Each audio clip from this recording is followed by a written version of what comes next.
Seth Coonrod is the founder and owner-operator of Timberline Audio Video in Loveland, Colorado, and also a LoCo Think Tank member.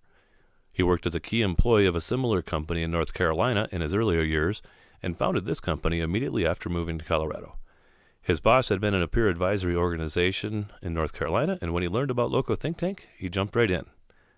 In this episode, we get into the nerdy stuff of luxury home audio and video systems, talking tech trends and smart homes and more, and also get a bit nerdy on business, creating quality estimates, sourcing sometimes many hundreds of individual components, and then making it all work with margin.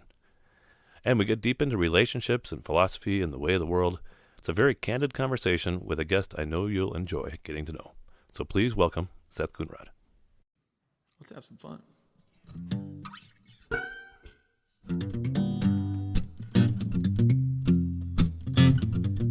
Welcome to the LoCo Experience podcast.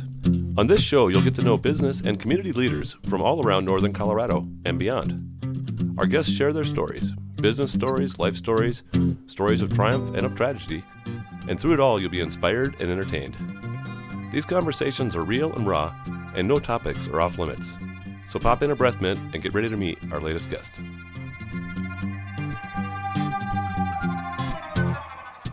Welcome back to the LoCo Experience podcast. I'm pleased today to be joined by Seth Coonrod.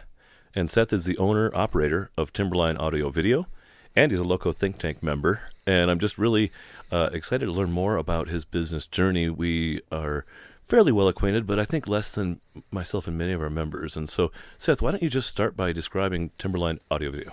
Yeah, absolutely. So Timberline Audio Video, we launched about 6 years ago. Saw a need in the market for our services. We specialize in design and build out of smart home systems and smart home entertainment systems. So that is a very, very broad term these days. If you were to walk into a Home Depot, every device is labeled as a smart device. Right. I was wondering to myself, is that thermostats? Is it security systems? Yeah. Is it... Right, and the answer is all of the above. Okay. So it can be security systems, home theaters, whole house audio systems, window shades, installation of televisions, smart lighting controls, HVAC controls, smart garage doors. Teach you how to use one remote to run it all properly. Yeah, basically, we're just really good at Googling things for others and figuring out how to make them work. Right. Well, that's the millennial way, and so Yes. I imagine some of your employees have brought that up through the organization. Yes, absolutely. It's a skill you can't teach very well, however, though. Some people have it just innately. Yes, fair enough. Fair enough. No, it's one of the beautiful things about Alma, who just helped us get set up here, is that she's only not even just going to turn 20 in a few months, so she hasn't seen that much, but she knows that she can figure anything out just about with a little patience and some Google. Yeah, right, exactly. And some YouTube videos. Exactly, and I think part of that is what makes our business successful, right? I mean, we don't all have the time, nor do we want to dive into these things, right? And so we found a special place in the market where we can help people design solutions for that tailored to their home and their lifestyle. Right. Every individual is different. Everybody lives in their home differently. And so it's really fun to be able to, engineer these systems for individuals and not just say, hey, this is what we're going to do for you. We sell this thing. Yeah. And you're stuck with it. Yeah. So. Well, and what I was thinking is you kind of like how, even before LoCo Think Tank, I became I was a banker that was just absorbing different best practices from different customers and then sharing them between the rest and stuff. And that was, you can be kind of a concentration of knowledge of that space and ask better questions, design better systems, avoid the mistakes of others. Yeah, and I think that's, you have to be in our industry to be successful. You can't ignore the Rings that are owned, the Ring video doorbells that are owned by Amazon, or the Nest Home, voice control platform that they have. Those things can't be ignored, and you have to. There was a time in our industry where, if you go back 20 years ago, these technologies didn't exist, and so we led the conversation with what we could do for a customer. And nowadays, we have to lead a conversation with what do you want in your home, and how can we guide you and help make better decisions. So it's a lot of fun. You guys have been growing, I think, it seems like, from afar or a little ways afar. Tell me about your team today, and then from there I want to learn about kind of the client journey. What's that experience look like too? Yeah, absolutely. Our team is super strong right now, 7 people including myself. So I've got myself, And then my first employee that I hired is still with me today. Awesome. So that's a lot of fun. Yeah. He's been with me for a little over 4 years now. We've been in business for 6. You want to shout him out and say, hey? Yeah, Austin, I know you're out there somewhere probably doing all the things that I should be doing right now, so thank you. I'm drinking bourbon with Kurt. That's right.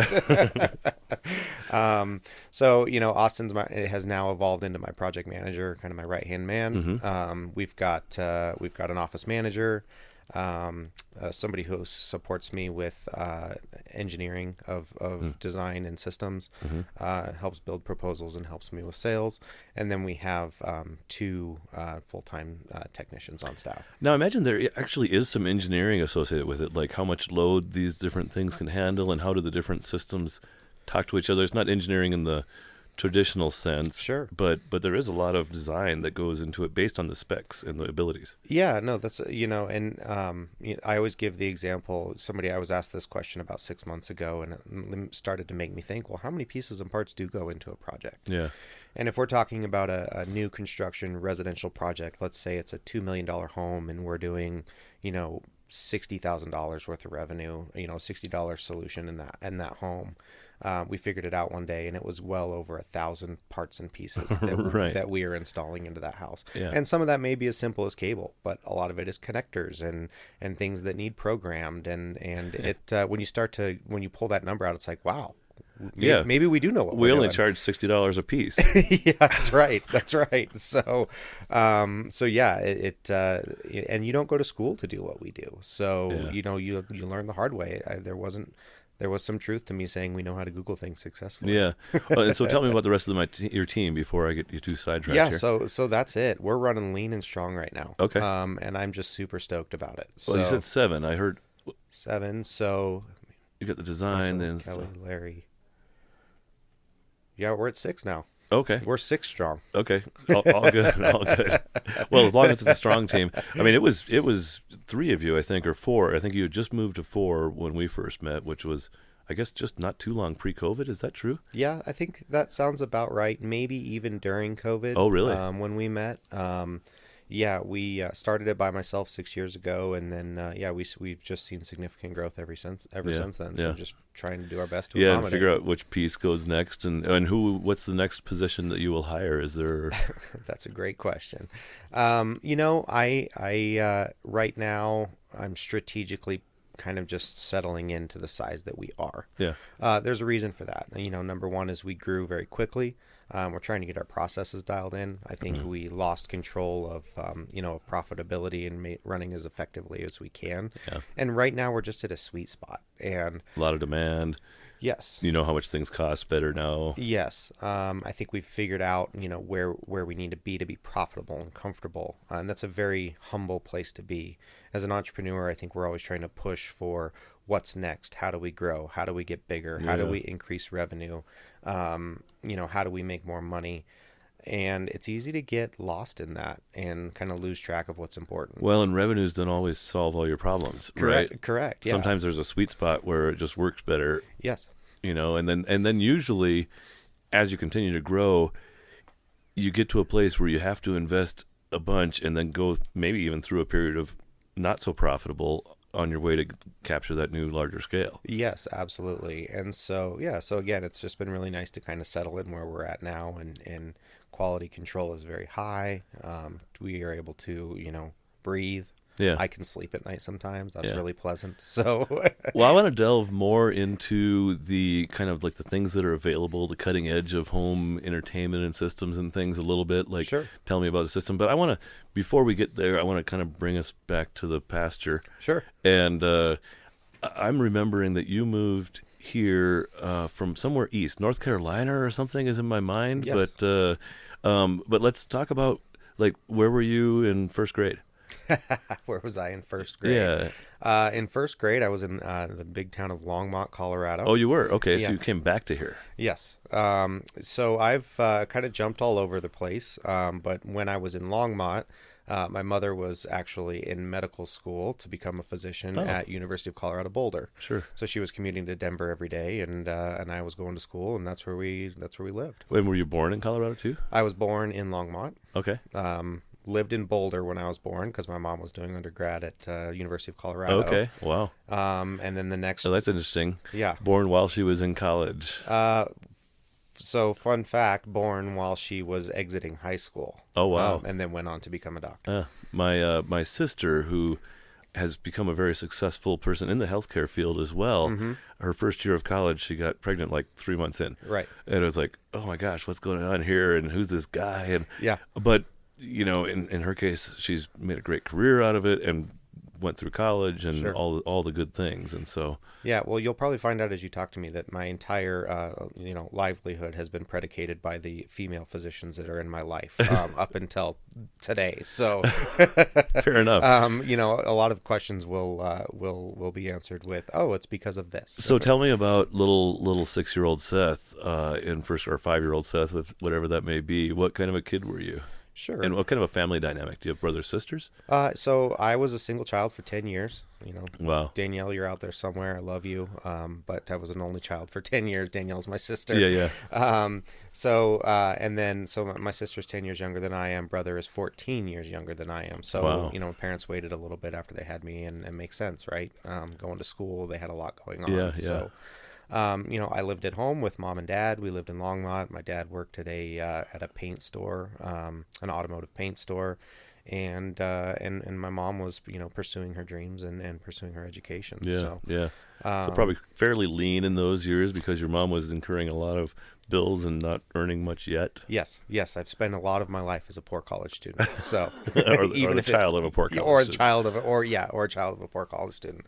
I think, but I think there's some beauty in that. Oh, totally. Well, a lot of dreams and hopes for the future, and she wasn't just killing time. Yes, she was filling her brain full of useful stuff for the future. Yeah, no, absolutely. And what a cool environment to be raised in, right? With a family that's working so hard towards something. Yeah. And then if you were to fast forward 20 some years to be able to see that come to fruition. Yeah. It's so fun. I think that's pretty cool. Yeah. So tell me about maybe middle school, Seth. Sure. So that's the next jump in my life. So my mom was going to residency training in Greeley to become a family practice doctor.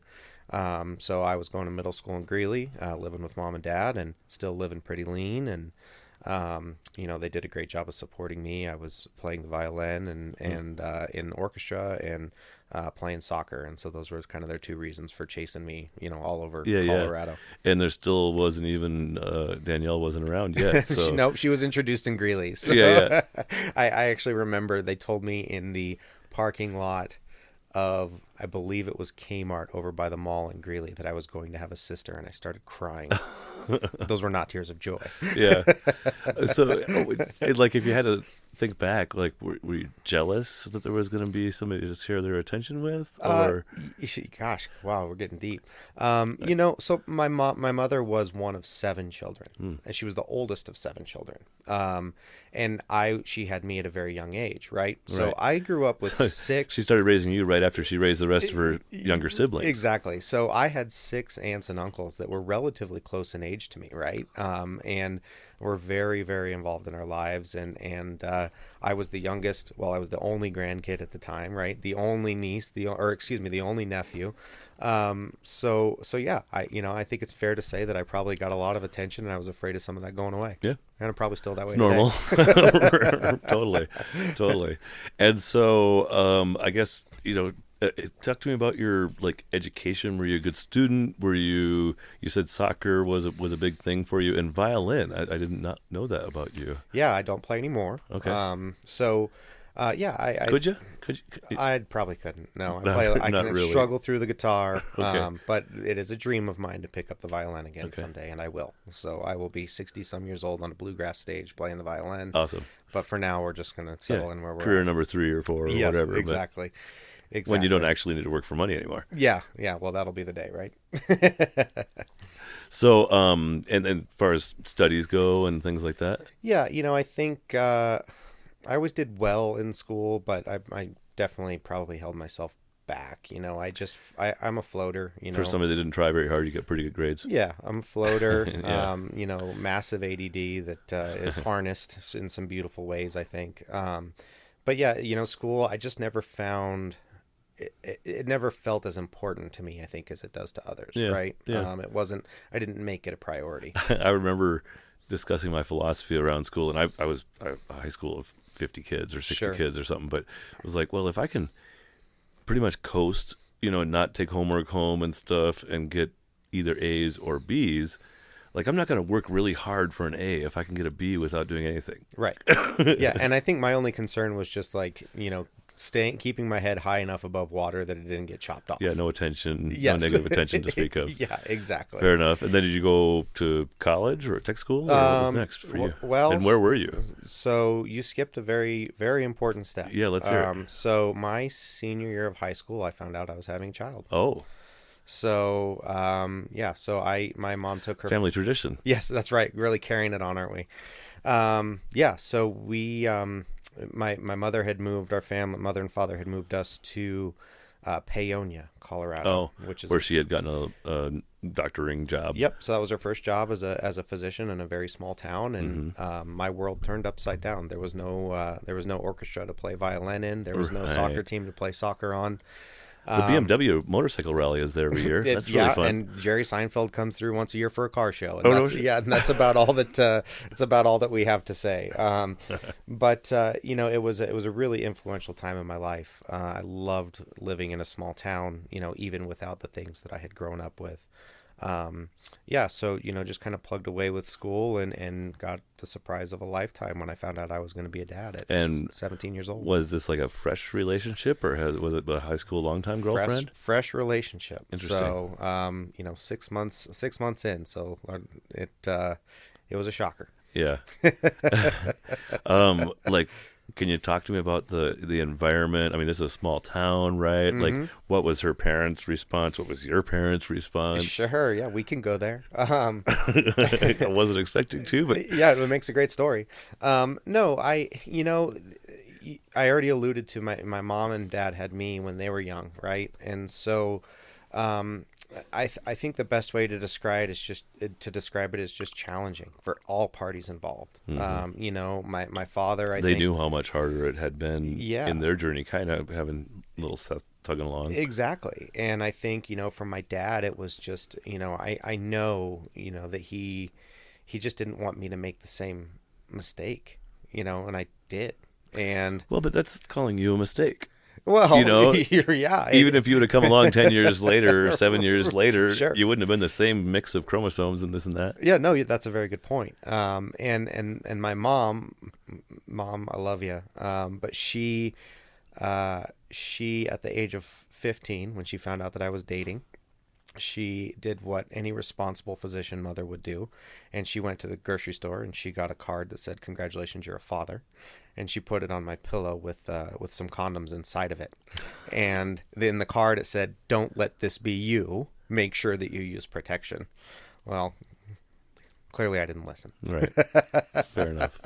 So she was instrumental in helping me sort through all of it. And as far as my kid's mother. Yeah. And do you want to name her? Is it easier? Yeah. So Ellie. Okay. Yeah. So Ellie and I were together for 17 years. Wow. And she went on to become a doctor. Wow. I was with her through med school, and we kept our family together. And, So yeah, a very just, challenging time for all parties involved. But everybody would always say to us, because we did undergrad in Grand Junction, and then we moved to West Virginia for her to go to medical school. Yeah, we moved you the didn't whole have family. the normal college experience. No, not at all. all. And people would always say, "Well, how do you do it?" And it's like, well, we don't know any different. We went from being kids to being adults in overnight. Yeah, I don't know if you want to face this question, but like there was abortions and stuff. Did you guys ponder that? Was that not an option for your families, or your thoughts, or where was your heart at? Yeah, I think. And I'm anti-abortion for what it's worth, but it certainly is an option. Sure. Right? It was discussed as an option. I'm a pretty firm believer, and it's a woman's choice. That's how I feel even to this day. I can tell you at the time I was not ready to have a child. Yeah. And I think. You didn't feel like it was your call, really? No, definitely not. Certainly not my call.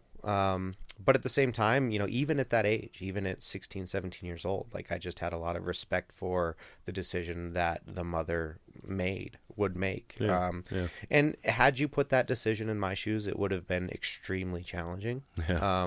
Is that a hard thing to think about when you've got these?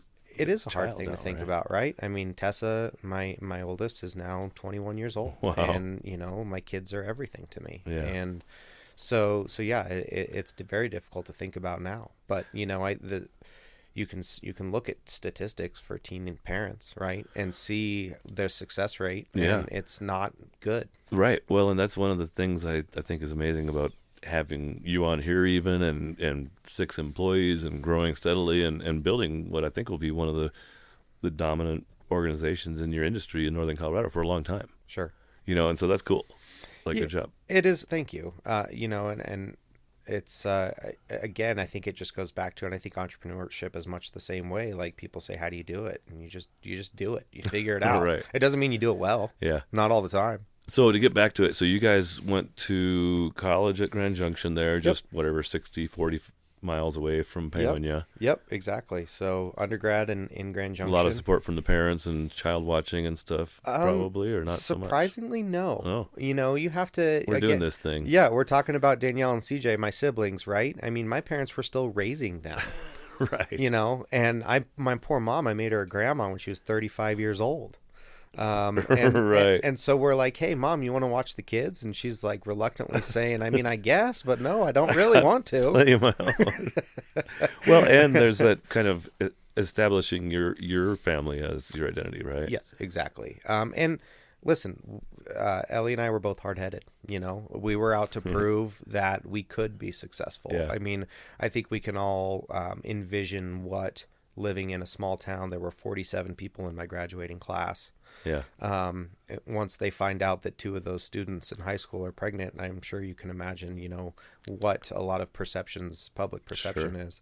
Yeah. And we were out to prove something. And yeah, that's cool. I like that. Yeah. That binding together that came from that hard thing. Yeah. That challenging time. Exactly. And I got to say it's interesting, especially when, at this point in time, my mom is an established physician and making a good income, and we started from nothing. We lived in low income housing, and we lived off of food stamps for a short period of time, and we leaned on Medicare heavily, or Medicaid heavily, yes. But that's, to me, that's what those programs were designed for, right? Is to help people get a leg up. Yeah. And it's just a cool success story. Yeah, agreed. So, yeah. And so you started to take me to, I think, the next step in education for Ellie, yeah? Yeah. So we both, she completed her undergrad in Grand Junction. I became an expert at going to the library and taking naps in college. So, because you weren't getting enough sleep when you watched that shit. Yeah, well, yeah, and you're a kid, right? So I was still a kid, so I was still staying up late and playing video games while raising a kid and going to school and working. Yeah. So your college wasn't a super success story. No, and it's funny now because I was going to school for business. And I remember just being really discouraged when I found out that, you couldn't get a job as a CEO right out of college. Oh, well, damn it. Yeah. Can you believe that? It's so crazy. Yeah. And it made zero sense. But that's to the me job at I the time. want. Like, I'm the boss of everybody. I make $250,000 a year or more. Yeah. And if I'm going to school, like, why wouldn't I start at the top? So, ultimately, my heart wasn't in it for school. And so I got all my general education credits done out of the way. And then I just went and waited tables, and paid the bills and, worked my favorite job and yeah. It's a super fun job. I waited tables through college, but I was working 20 plus hours, 25 hours a week, and as far as dollar per hour, now it's a little different. Some places are winners and some places are losers. A lot of places are still not nearly as busy as they were, right? Pre-COVID, but there isn't a more, it's physically demanding. It is. When you're getting to your into your 30s or your 40s, you're like, oh, this is a pretty hard job. But when you're 20, you're like, this is so fun. People give me tips and I make a bunch of money and get drink. And it's funny you say that because I still to this day, I would love to take a part-time job, and I may very well at some point in time, waiting tables. because there's some beauty in it. Like, you just show up, your shift starts, and most of the days it just, it's over before you can even think about it. Well, I'm thinking to a certain extent, like most of the employees at restaurants and bars and things like that are young, non-significant responsibility people. And so Yes. you could finally have peers that were like that way. And you couldn't be that person necessarily. Right. Because you had to wake the baby up the next morning Well, or whatever, right? Or Yeah, no, that's a very good point. That's a very, very good point. So where did Ellie go off to next stage? Or So where did you guys move somewhere? Yeah, so we applied. She applied to medical schools all over the country, and we got accepted to. We got an interview in West Virginia, in Lewisburg, West Virginia, and we flew out there, and it's a very quick trip. Because we had kids back home, Right. And so we flew into D.C. We drove to Lewisburg, West Virginia, which is about 15 miles in the West Virginia border. Okay. Went to sleep, woke up. She did an interview, got in the car, went back to D.C., hopped on an airplane, flew home. That was the only place she got accepted to. So that's where we ended up. Boom. So we packed up the whole family and all three of so we had 3 kids by the time we were 21. Oh, wow. Yeah, so we didn't stop. Right. There's things you can do. Well, so the running joke is now Ellie's an OBGYN, right? Right. And so we had to we sent her to school to become an OBGYN so we could figure out why we kept having so many kids. Right. So what are the next 2 littles then? I have Tessa's my oldest. Yep. She's now 21. And then I've got Lauren. She's my middle child. She's 18, and then Rylan is 17. Wow. So my son is 17. That's awesome. So West Virginia was the next stop in our journey. Yeah.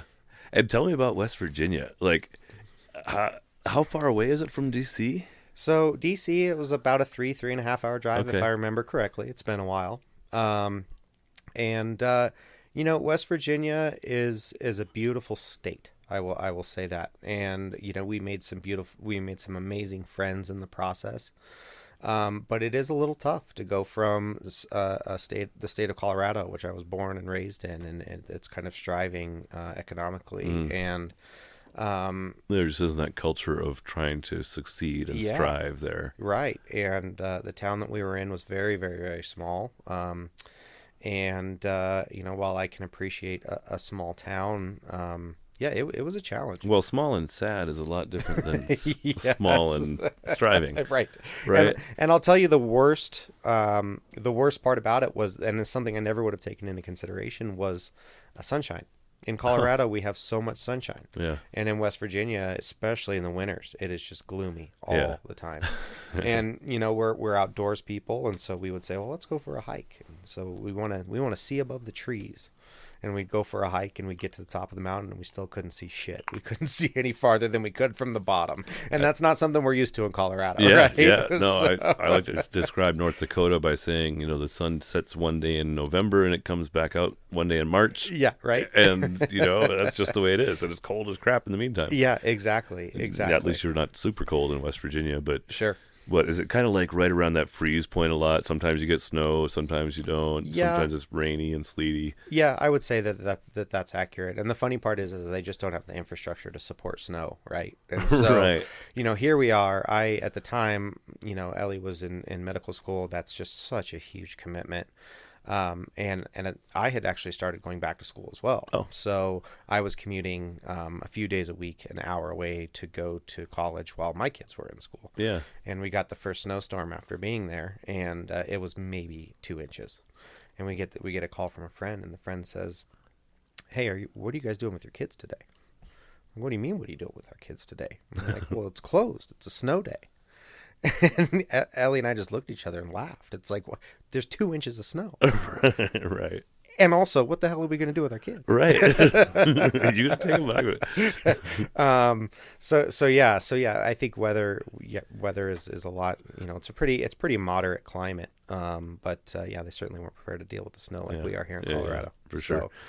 And so So did you just go to school and she was able now to financially kind of cover the family, or did you just wait tables a little bit and do a mishmash? Yeah, so I did a few different things while we lived there. When we first moved back there, or moved to West Virginia, I had helped out my grandmother-in-law back in Colorado with her window shades business. So I had sold window shades and installed window shades in a very limited capacity. Yeah. But when we moved to West Virginia, I thought, well, shoot, here's something I can do, right? I can start a business.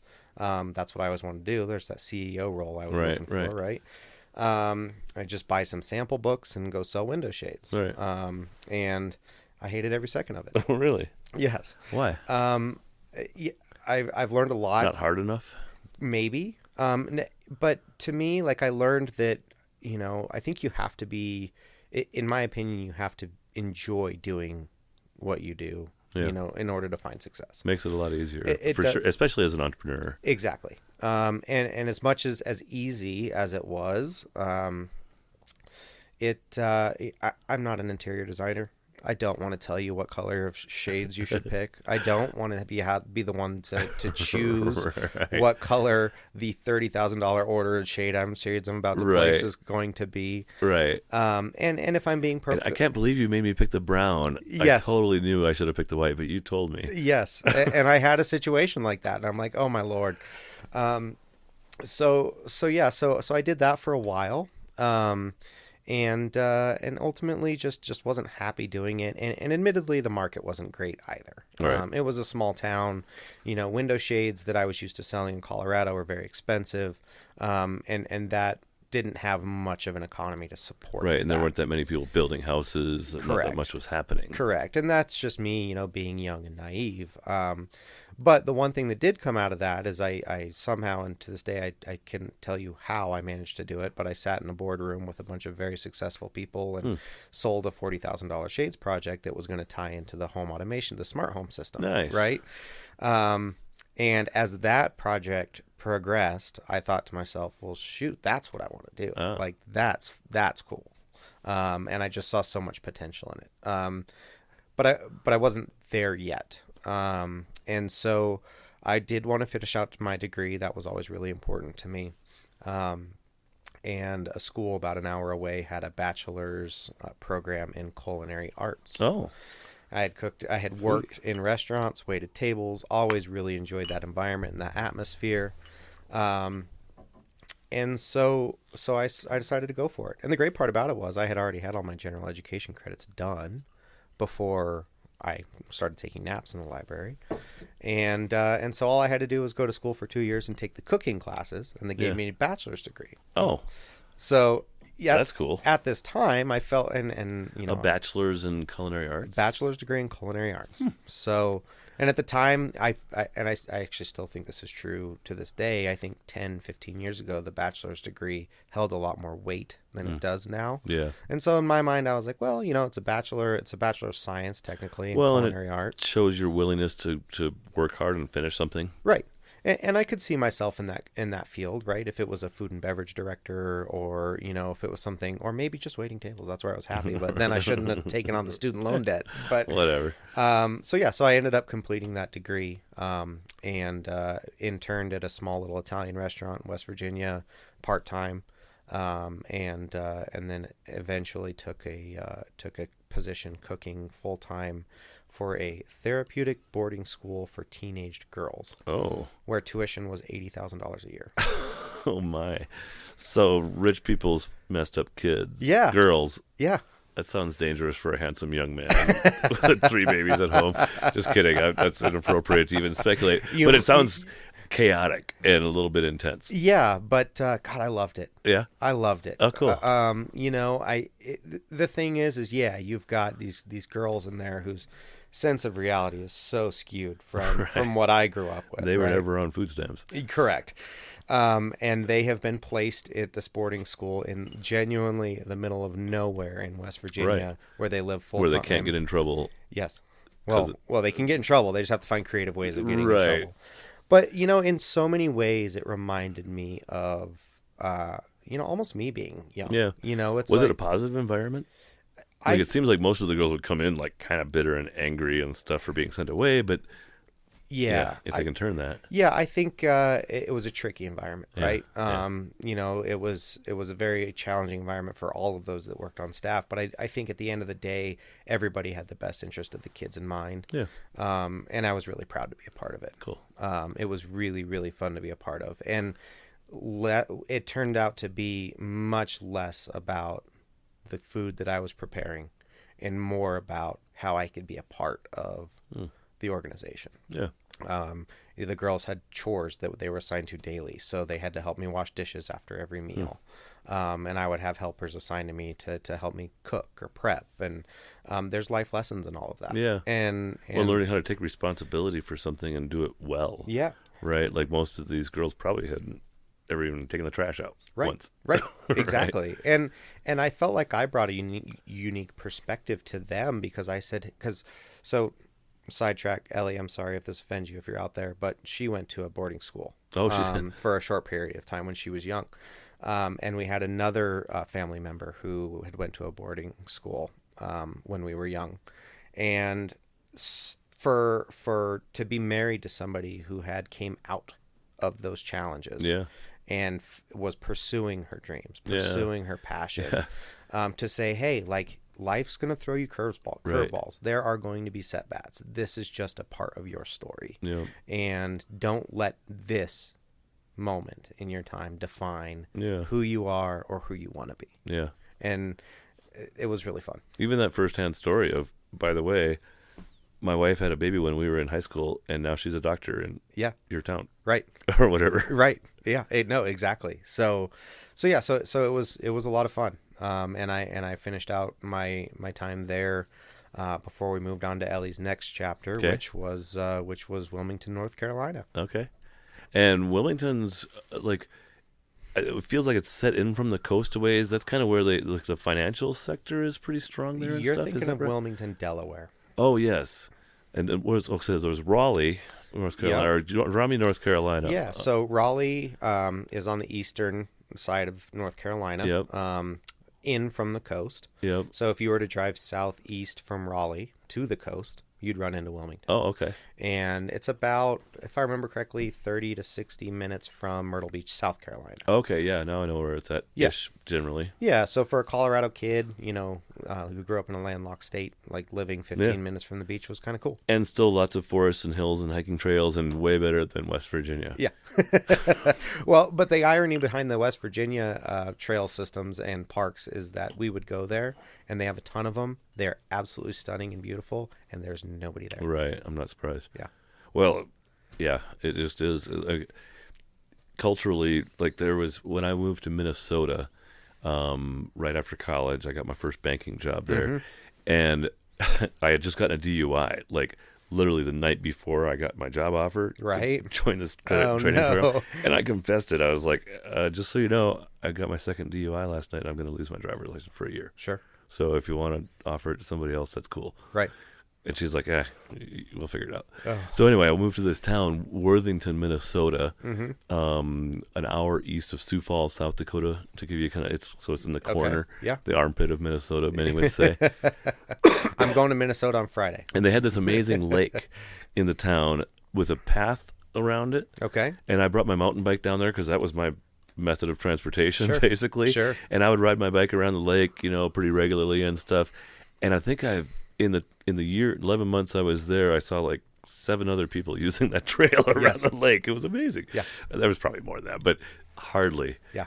Anyway. Well, I was used to, I always draw the comparison for people, and I say, well, when we lived in West Virginia, we were in the most obese state. I mean, literally statistically, the 50th most obese state.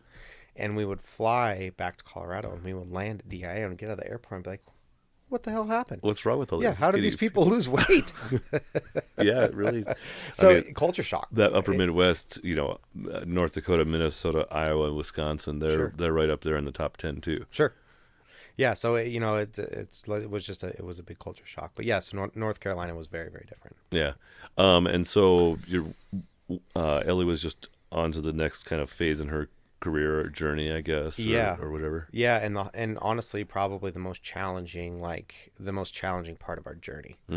When you're a resident to become an OBGYN, you work 80 hours a week. And that is not an exaggeration. I mean, it is 80 hours a week for 4 years in a row.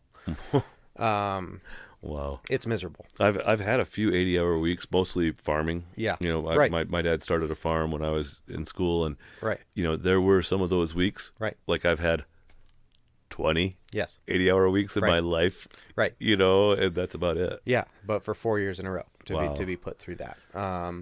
And it was at that time that I when we moved there, I thought, well, I'm going to go cook somewhere. That's what I want to do. And this is the career path I want to pursue. Yeah.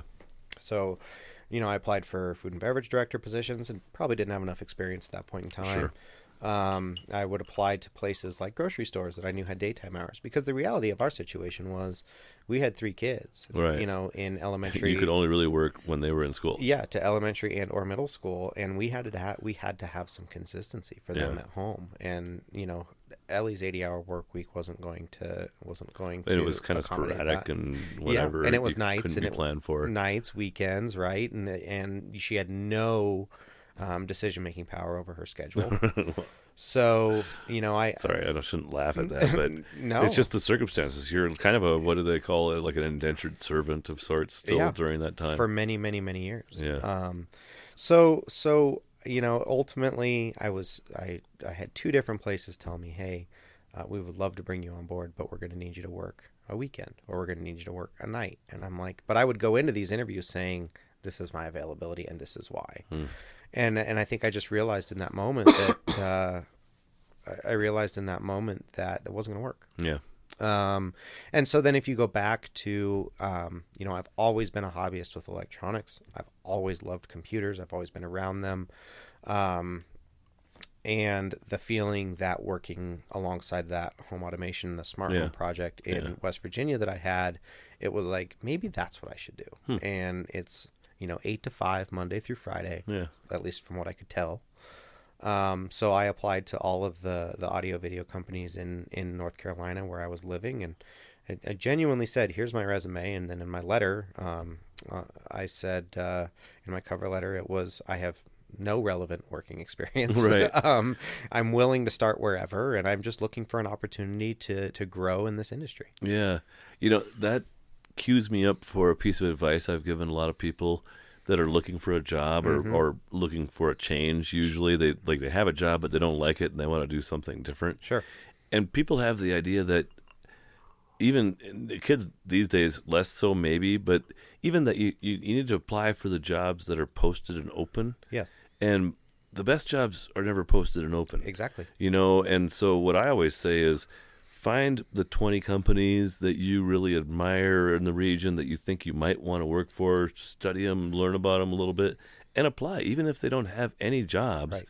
They will think of you and be flattered, right. And you may just well find your way in the door, and from there, who knows where it goes. Yeah, no, I think you're exactly right. And I think, listen, I have teenagers and early 20-year-old kids right now. Right. I have a lot of people in my life that are out there doing the job search thing. Yeah. And same thing applies to you guys, Tessa and Laura and Riley. Yes, absolutely. But I'm a firm believer in that as well. I think everybody's default now is to go to Indeed and, search through thousands of pages of jobs that may or may not have been fulfilled. Right. And you have to do something to set yourself apart. And I understand it's a product of the society that we live in right now for that to be the standard. But what's to say you can't deviate? Right. What's to say you can't go to walk into somewhere? They'd probably be so astonished. Right. I mean, that happened to us. We had a prospective employee walk into our shop beginning of this summer when the thought of hiring somebody was nowhere near on top of my mind. Right. And you were still absorbing the growth you'd done and stuff. But he was dressed like one of my employees would dress every single day, and he had all of the experience that we were looking for. And he said, hey, I'm in town, and my wife and I are thinking about moving here. And so I looked up all the companies around here that had a good reputation, and I wanted to just swing by and introduce myself.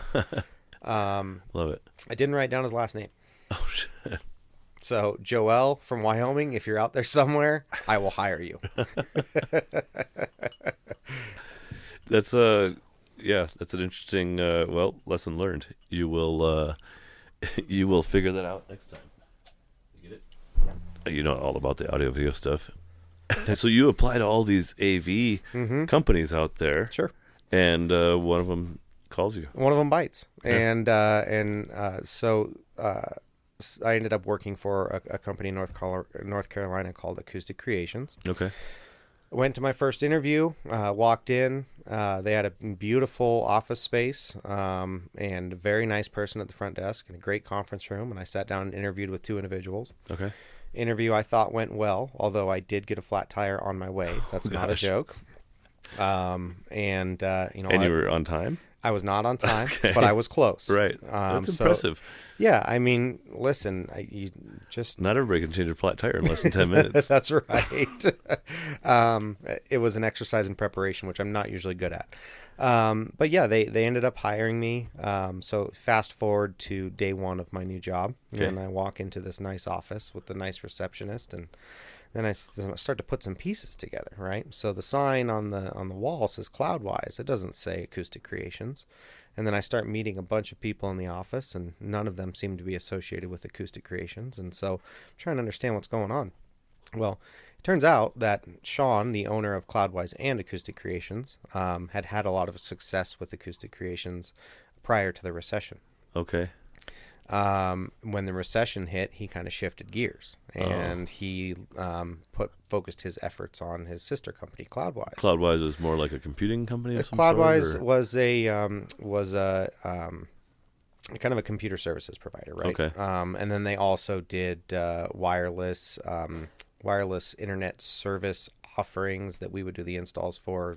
Long story short, yeah. But yeah, not the same company. Right. And Steven, whom I met, turns out was the only person working at Acoustic Creations at the time. Okay. And it was funny as I started to put the pieces together, right? Because their website was great, a little dated, but good. And they had good reviews online, and they appeared to be a very successful company. And, right. But then I'm like going out to lunch on day one, and I'm looking at the van, and the van has like this faded picture of a woman wearing headphones on the side of it, and it says, "Building your dreams into your mortgage." And I'm like, God, if that's not a 2009 statement, I don't know what is, right? So it was a little surprising. Week 2 of that job, Stephen, the one person that worked there, his wife had a very complicated delivery of a child, and so I was left on my own to the wolves for a week. Well, you had 2 weeks of experience. Yeah, already. I was well trained. But what I love about this story is that in the 4 years that I was there, I got to learn everything about our industry. I got to do installs. I got to pull wire in new construction houses. I got to program systems to be functional. We had to do marketing. We had to do sales. Did the business grow? Business grew a lot. Okay. Yeah. So when I started there, numbers wouldn't have meant much to me then, but they do now. Right. When I started there, I found out shortly after that they were doing $100,000 in revenue annually. Oh gosh. And which is enough to pay the one existing employee like $30,000. Yes. And then that's about it. Yes, at best. So it was a real speculation when they hired you. Yes. And yeah, so when I left, they were approaching $1 million in revenue. Okay. We had 5 or 6 employees. Nice. And had kind of just brought fresh air. And was that you? Like, did Todd return his focus at all to acoustic things, or he found you and you kind of grew that business for him? Or yeah, so good question. So it was Sean, but Sean, no worries. Sean was the owner of both businesses. Steven, who I worked alongside, was his brother-in-law. Okay. Which I found out later. But Steven to this day is one of my best friends. Oh, that's cool. I genuinely talk to him at least. So the two of you really built it. The two of us built it. Yeah. He taught me everything that I knew in the industry. Yeah. Sean was our voice of reason, or not. Sean, I love you to death, but Sean was the person who, when you went into his office for answers to these questions that you've just been arguing and trying to figure out for weeks, you would walk out with more questions. Right. It'd be like, what do you guys think? No, But it wasn't think about whatever. this. Yeah, it wasn't whatever you guys think. It was, here's what I think, and here's what you should be thinking about. Interesting. But actually, it was an amazing person to have as a leader. Well, I think it shows there's a difference between leaders and managers. Yes. There's creators, and most all of us have terrible gap areas. Yeah. And so did Sean. Yeah. So does Steven, so do you, so do I, Right. know. And which, I'm remembering from our first conversation, actually, that I'm guessing it was Sean, maybe, was a member of TAB or a similar organization to LoCo Think Tank? Sean was in TAB. Okay. For a while. And did that make a difference for him? Like, were you there when he started with that? And I was there while he was doing TAB. Okay. And I have so much respect for working with, alongside Sean and under Sean, because he just was like, in Wilmington, he teaches at the School of Business, or at least he sits in and helps out with the School of Business.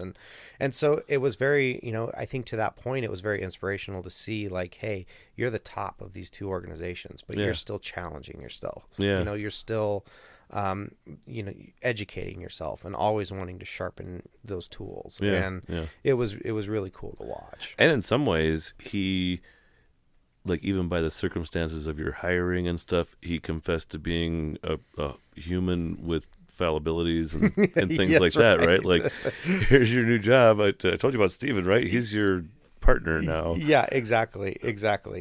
So it was just such a cool time. And just gave me so much confidence, moving out here in what I could do and what I was capable of in this industry. Yeah.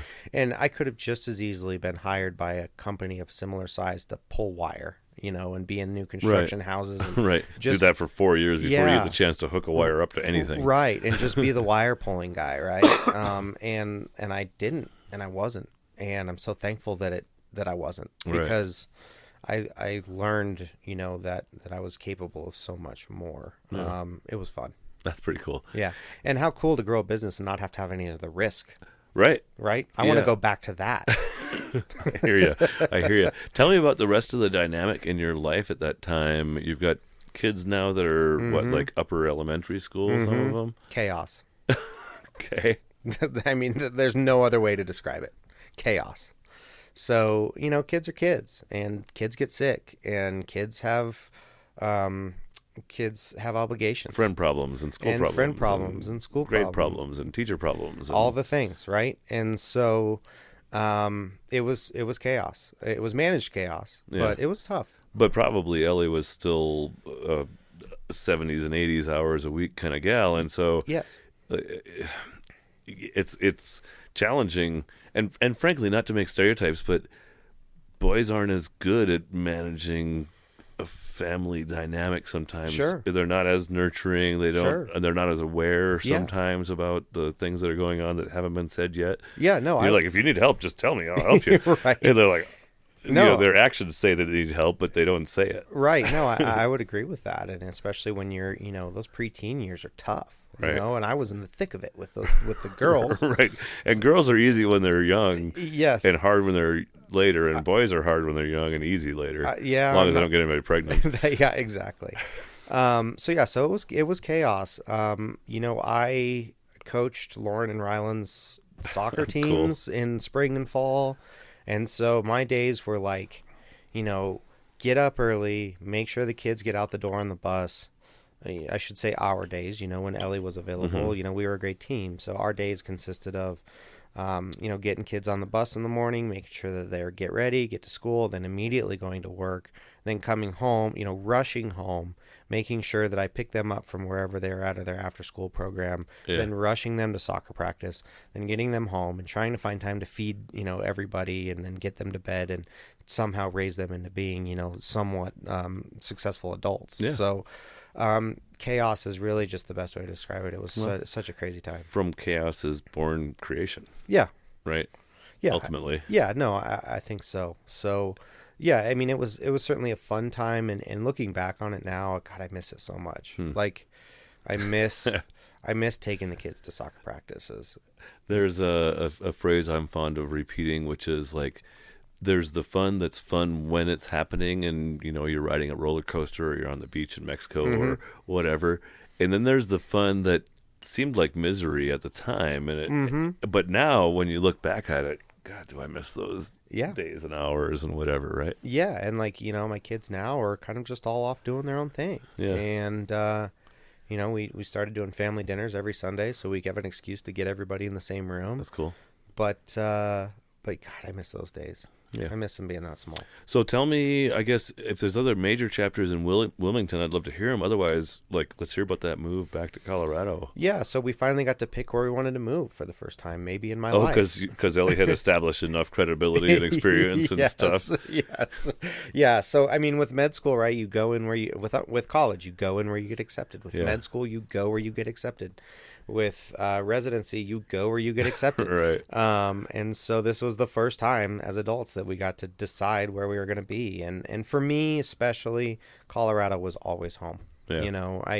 I'll never forget the first time. Was Ellie not from here? She was from here originally. Yep. She ended up loving Wilmington.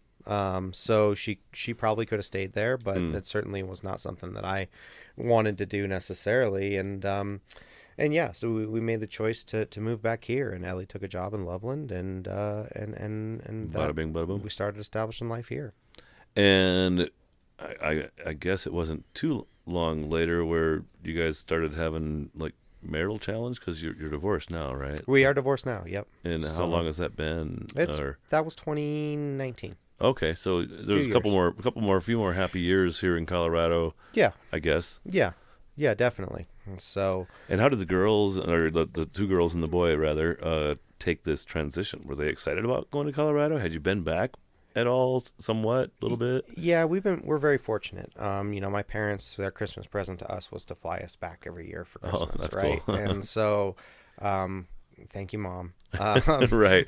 All those years of grad school and whatever. Yeah, exactly. And 80-hour weeks when you were doing it. Yeah. So all of our extended family was in Colorado. Yeah. And so it's tough for kids to move at any age, in any place. But ultimately, I think that they were excited for kind of a new chapter. And admittedly, North Carolina was such a challenge for the family. I think we were all ready for a fresh start. Seemed like a fresh start. Yeah, exactly. Fair enough. So did you move to Loveland then? Yep. We moved in with my mom love you again, Mom, for a short period of time. Oh, and she had moved down here to the Front Range, I gather. Yeah, so she had moved back to Greeley by that time. Okay. So we were waiting for our house sale to go through, so we moved back with Mom shortly, and maybe 2 months, and then moved to Loveland, bought a nice house in Loveland, and settled into our new community. Cool. And how old were the kids this time?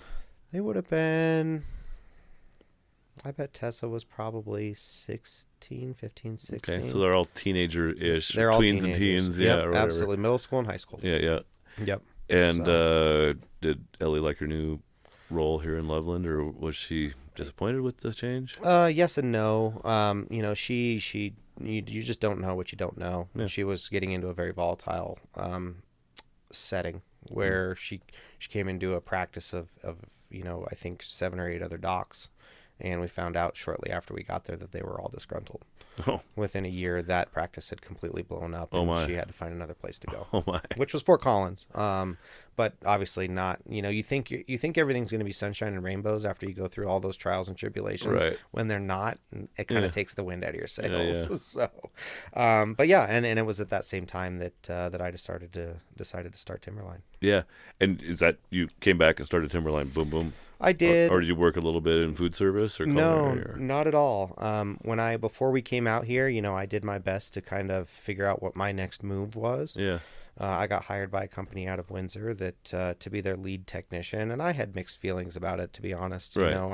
You kind of wanted to have your own thing, but maybe weren't completely in a place. It's just like boom. Yeah, and I realized that most companies like mine, in the audio, video, and the home automation industry, a vast majority of them are small. Very small. Right. Really the size that we are now, right? Right. Is the size that we are now is decent, but a lot of them, like you said, they're 2 to 4 people. Right. And for somebody who's a jack of all trades, who has experience in everything, how do you fit in those puzzles? Yeah. And I started to see that and realize that. And so I got hired to be a lead technician for one of my now competitors, and signed the contract, and I think probably a week before we moved back here, got an email and said, we're no longer going to carry the product that you were going to be a lead technician for, and we don't have a job for you. Oh. So back to the drawing board. Sweet. Yeah. Thank you. Appreciate that. Didn't complicate the mortgage process too much? No, not at all. Thankfully, Ellie made enough. So That's right. That's right. So yeah. But it complicated your life plan a lot. It really did. And so from there, I went to, kind of hastily apply at all the other AV companies, audio video companies, and didn't end up getting any callbacks. And then I thought, well, shoot, why not? And part of that I think stems from I was in the support role for a long time to Ellie's career. Yeah. That I was just ready to go. Like I wanted to go. I wanted to take a risk. Right. Well, and your kids are largely kind of self-sufficient by now. Yeah, exactly. She's, frankly, at that time, got the financial capacity to not depend on a lot of income from you for a while. Right, exactly. So in my mind, that all made perfect sense. Sure. Bada bing, bada boom. But yeah, and you just decided, hey, we're going to do this. So tell me about that launch. Like, did you write a business plan? Did you do some stuff? You just basically registered an LLC, or maybe not even that. That's exactly what I did. Found somebody for $500 to build your website. Yes, well, you could do that. I got really lucky with that. I said, hey, this is what we're gonna do, and so started an LLC. A friend of mine from West Virginia Medical School actually lives here now in Fort Collins. Cool. He does web design on the side, also a stay-at-home dad because he's been supporting his wife. Medical wife. Yeah, too. his medical wife for a long time. And he built me the best website. Cool. For next to nothing. Do you want to give? Yeah, it'll cost you more, by the way, if you're listening. That's fine.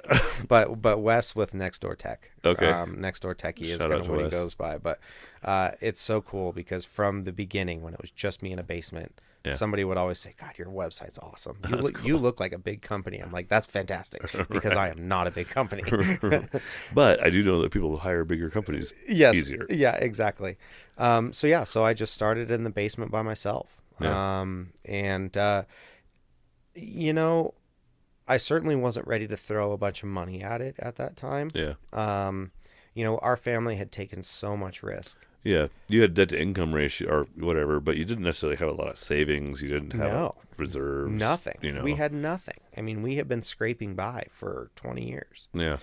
But that was okay. It allowed me to just kind of like ease into it. Yeah. And the main vendor that we carry their smart home products is called Control 4. Okay. And you have to jump through some hoops to be a dealer for them. You have to have a big opening order, and you have to have 2 certified technicians on staff. And you have to have a showroom, and you have to have this, and you have to have that. But that was what I knew. And so I was like, oh, shit, what am I going to do? But I had kind of formulated an idea in my mind, and that was, if I have a purchase order in my hand, how can they tell me no? Right. Right? Like if I come to somebody and say, hey, I got a $20,000 job, it's got your products on it. Your move, right? And but so they were like, no. Well, it was No? it was actually a combination. Okay. We at first it was it was going to be no. Yeah. And then I met with our regional sales rep for this area. Yeah. At Starbucks off of 34 and I-25, and Got an advocate. Got Found to yourself an advocate. Yeah, I got to sit down and talk with him, and he took a chance. Yeah. It was really the best way to describe Well, it. and your experience at that other organization, growing it and building it, was obviously part of that story. Yeah, and I had a referral from the regional manager, the sales manager from that region, and so they were able to take a chance on me. But at the time, I mean, it was fun. It's funny looking back on it now because it was a $7,000 opening order, and to me that was just the most money in the world. Right. Like how the fuck am I going to get $7,000? Like I can't pull that out of nowhere. My mom doesn't love me that much. Right. But I figured it out. Yeah. And good on you. And that was the basis for starting. And It's impressive. Very few businesses that are successful, honestly, don't have at least a $50,000 pile of money. Right. Or, I sold my house in California and didn't need all that cash, Right. so I had $100,000, $200,000. Sure. It's hard to just bootstrap with the bootstraps only. It is, and I was very fortunate because I at least had something to fall back on. Right. Right. Like our family had income, so it allowed me to take that risk. Right. Yeah, you could not make money for a while, but you didn't really have anything to invest. Correct. And I didn't not want to make money for a while. Right. I mean, I'm a driven person, right? So, and that's the other side of the coin. It's that, to not contribute is tough. Yeah. Yeah. So, So, so you get it, you smooth your way into a contract with a manufacturer, a provider, and you start going, and then you said about 2 years in was that first employee outside of you, or what did those first years look like? Yeah, it was about 1.5 years in. We got to a point that I just couldn't do it on my own anymore. Yeah. Right. You can't wear all the hats once you get to a certain size. And the person who cuts my hair told me, hey, if you ever need electrical outlets installed for your jobs, let me know. My boyfriend's an electrician. Okay, well, thank you. Yeah. So lo and behold, a month or two later, I need an outlet installed. So I get Austin's number. Oh. And he we were at this really nice house in Windsor, and I drive up, and Austin drives up in this shitty little Ford Ranger with like tinted windshield, tinted windows so dark you can't even see inside of it. One of the wheels is black, the rest of them are silver. And he gets out of this Ford Ranger with his big smile on his face, and he's like, hey, I'm here to help you install an outlet. I'm Austin. I was like, cool, nice to meet you, Austin. Here's the outlet, go do your thing. Yeah. And he does it in a very quick manner and comes back out bullshitting with me. And he goes, hey, who knows? Maybe someday I'll end up working for you. And my thought at that moment was, who the fuck would want to work with me? Like, right. Look at this. Like, this is a one-man show. Right, like, and I'm frantic. Yeah, like, are you that dumb? And sure as shit, within a few weeks, Austin was showing up to my garage door every morning at my house.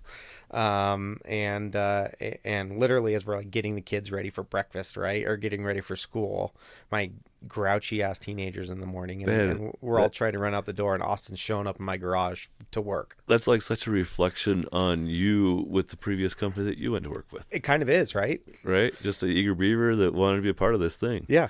And we joke because for the first 6 months that he was employed with me, I think he washed my truck 3 times a week because I didn't have anything else for him to do, but I needed him to have 40 hours because I told him I'd give him 40 hours. And now he's my right-hand man. So, so I hired him and just kept on plugging away. Right on. If you were going to give advice to somebody that's maybe a solopreneur, mm-hmm. and they're at that kind of crux point where either I have to hire somebody or I have to intentionally suppress demand a little bit, kind of thing. Sure. What are the pluses and minuses? Because there's a lot of people that have created a job but haven't yet created an enterprise. Yeah. And so what's and there's a lot of jaded people too that are like, I don't want to create an enterprise because people are annoying. And so what are the pluses and minuses from your perspective, and why do it? Why grow it? Sure. I think especially knowing what I know now, right? Mm. You really need to, and maybe this is best to apply to myself, right? What if I could go back to that time? How would I do things differently? And you get to a point where you feel the stress and you feel the strain. But I think the most important thing in entrepreneurship, and I can say this because I'm also terrible at it, is taking care of you, if that makes sense. Yeah. And so you can't take these decisions lightly. I think it's easy to say, it's easy to get in that growth mindset and just be like, well, the business needs this. Right. In order for me to look successful, I need employees. Right. I'm not a planner. So this advice is going to come great from me, but I think that you have to have a plan for these things. You have to have a contingency. You have to be thinking about what happens if I don't sell that next job and I have to let somebody go. Yeah. Because those are the realities. At the same time, if you want to grow, you can't do it by yourself. Yeah. Totally. There's an old phrase, a quote, I guess, from Helen Keller, I think it is. Alone we can do so little, together we can do so much. Right. And it even goes to the notion of that specialization and stuff, Mm-hmm. right? Like the person that's really good at hooking it all up and pulling the wire and this and that might not be the best one at sourcing it all and Correct. making sure you get a good bid and estimate and interacting with the customer. All those different things, like a lot of times they require different personalities. Yeah, and I think you find out through, just through life, but especially through entrepreneurship, you find out where your strengths and your weaknesses reside, you know? And and for me, like, I'm the dreamer. I'm not the detail guy. I'm not the follow-through guy. Like, I had to be when it was just me, right? And it was hard. But now, like, Austin's joke with me is like, yeah, Seth's going to start something and then he's going to walk away from it and then we're going to finish it for him. Right. But that's, that's just kind of... To a certain extent, that's true, too. Yeah, and that's why I hire you. That's why you like, hire you're still people. the rainmaker, I assume, in large part. Like, maybe somebody else gives estimates a lot of time and stuff, but you still make a lot of the connections. Yeah, sales is solely on me. Like, right. From a sales perspective, Right. I have Larry who supports me with sales. He builds proposals. He'll go to appointments for me when I'm not available. But at the end of the day, like, I'm bringing in revenue. Yeah. And if I can't focus on that right now, then I can't pay people. Are you really good at that? Is it a sweet spot for you? If you would have asked me last year and prior to then if I was good at it, I would have told you no. Okay. Reason being, I'm not I call it, so to me, and there's a couple different approaches to this, but I look at it versus inside and outside sales. And what I define inside and outside sales as may be incorrect, but outside sales to me is cold calls, right? Hunt. You got to go Eat what you kill. Yep, you got to go find it. And inside sales to me is warm leads. It's phone calls that come in. It's referrals. People that visit your website. People that visit your website. Whatever. Like they, and I am extremely good at that. Mm-hmm. But I don't ever want to pick up a phone for a cold call. Yeah, cool. And, I beat myself up for that for a long time. Do people sell your kinds of systems by that kind of approach? Or is it mostly when people are ready to buy, they're already kind of snooping? Exactly. And I think you hit the nail on the head. And in my industry, the answer to your question is not typically, right? Yeah. So if we deal with luxury homes, with affluent homeowners, typically. Yeah. And that is very, very relationship based. Yeah. If we're talking about home builders, like our bread and butter is a custom home builder. Sure. And a custom home builder is very, very relationship based. I'm not going to go to a custom home builder, let's call him Joe Dirt, right? That I don't know. Right. And say, hey, I am the best AV guy in Northern Colorado. Like, our team is the best in Northern Colorado. And they'll say, thank you. That's awesome. But I've been working with John for 20 years. Right. Why? I have literally no reason to switch. Right. He takes care of my people. That's a super slow sale process there. Yeah, so it's a real slow sales. And it could be great over time. It can be amazing over time. Oh, I have an introduction for you, by the way, one of these days. Perfect. Jennifer Johnson at the Light Center is one of my longtime. Oh, nice. And so they do custom lighting for all kinds of custom homes. I bet she knows a lot of those kind of people that you want to meet. Yeah, absolutely. And that is the best way to grow a business in this industry, right? Is just building relationships and doing a good job, standing behind what you do, especially in our industry. There's so much support that comes on the back end of installing these systems, and you have to be good at it. Mm-hmm. And if you're not, you'll fizzle out quickly or you'll gain a bad reputation. Yeah. So to go back to your original question, am I good at it? Yeah, I think I'm pretty dang good at it, right? But that's just because I have a lot of expertise in my field. Would you consider like an outside salesperson as a potential employee number 7, 8, 9, 10, somewhere in there? I think if we want to grow, we have to. Yeah.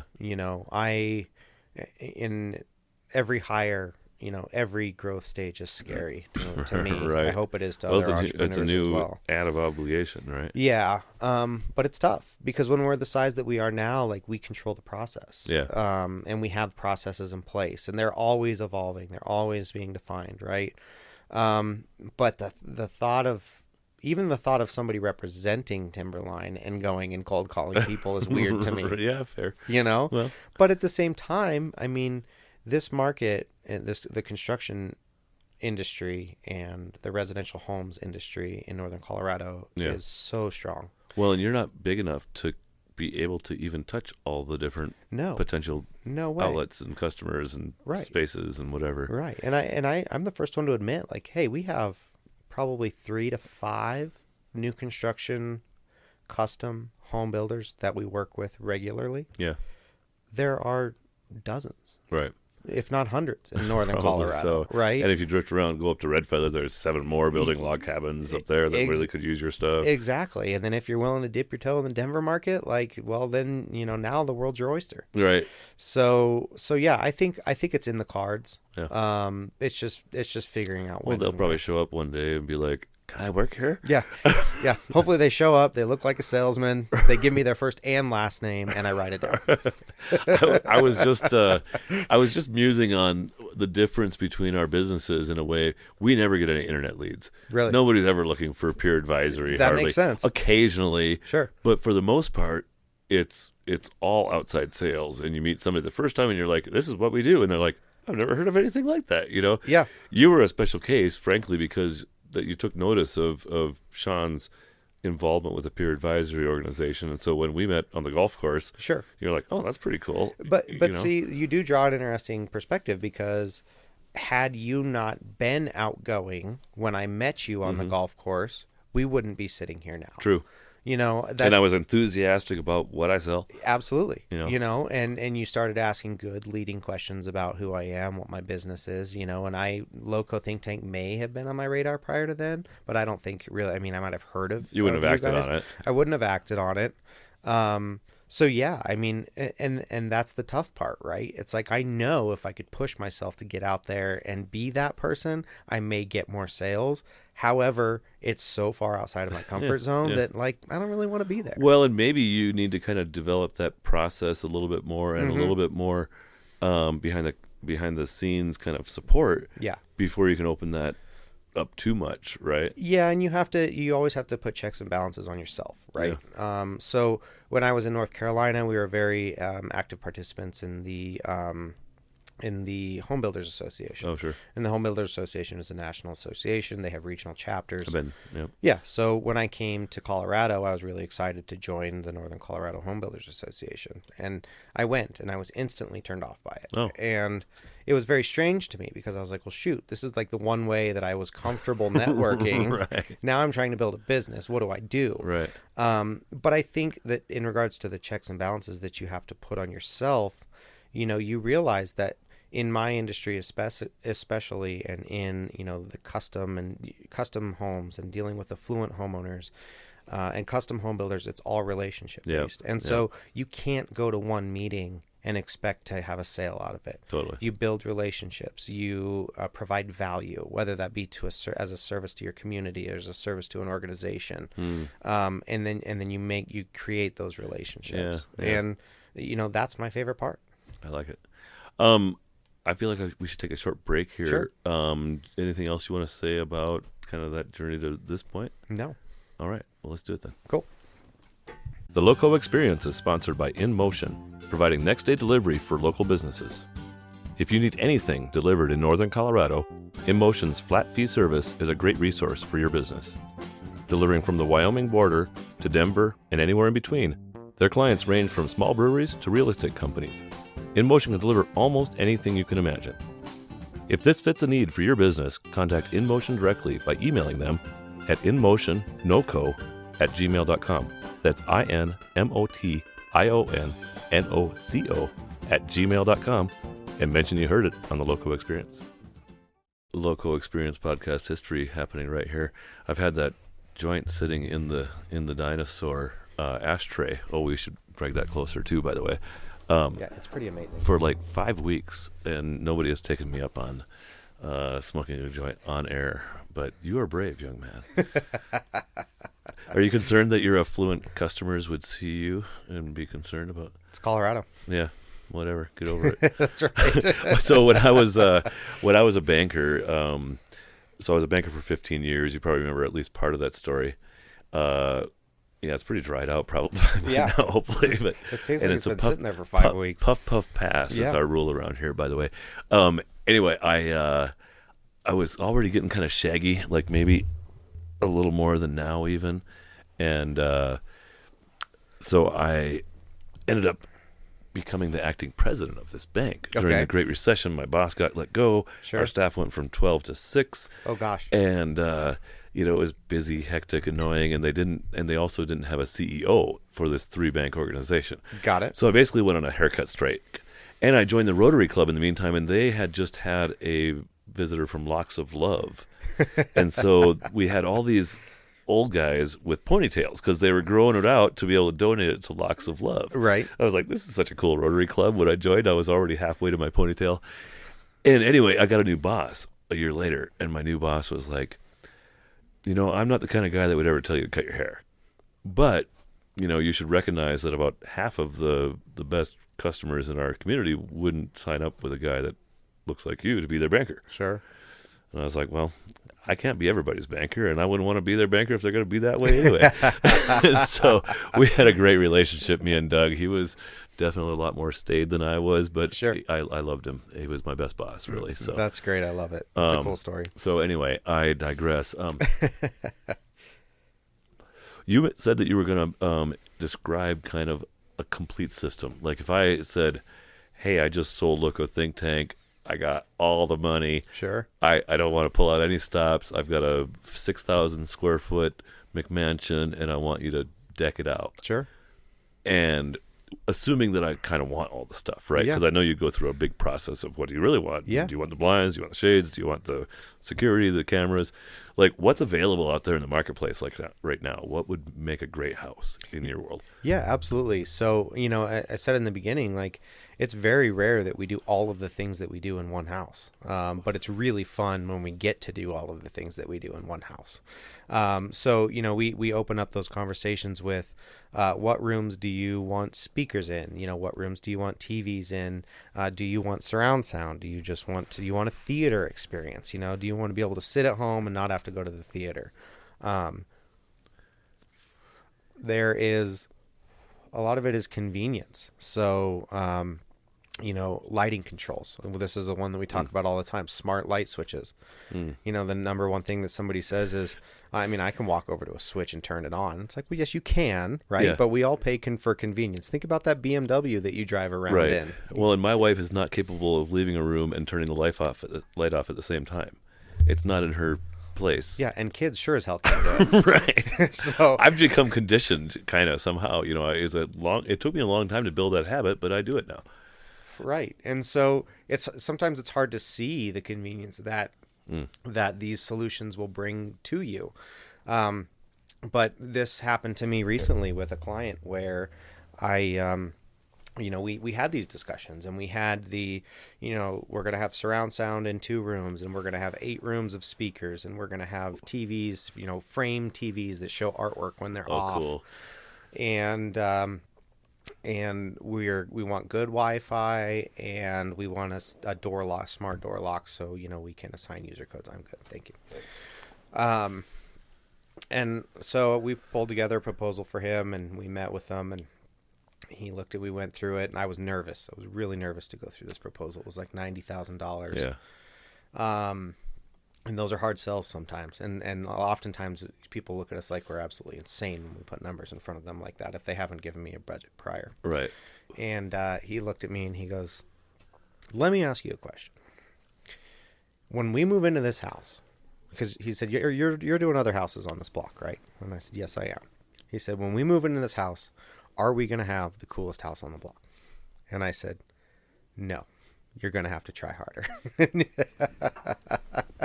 And the homeowner looked right at me and goes, well, tell me what I'm missing out on. And so we have these discussions a lot in the office. We provide entertainment. We provide convenience through great sound systems, smart lighting control systems, HVAC control.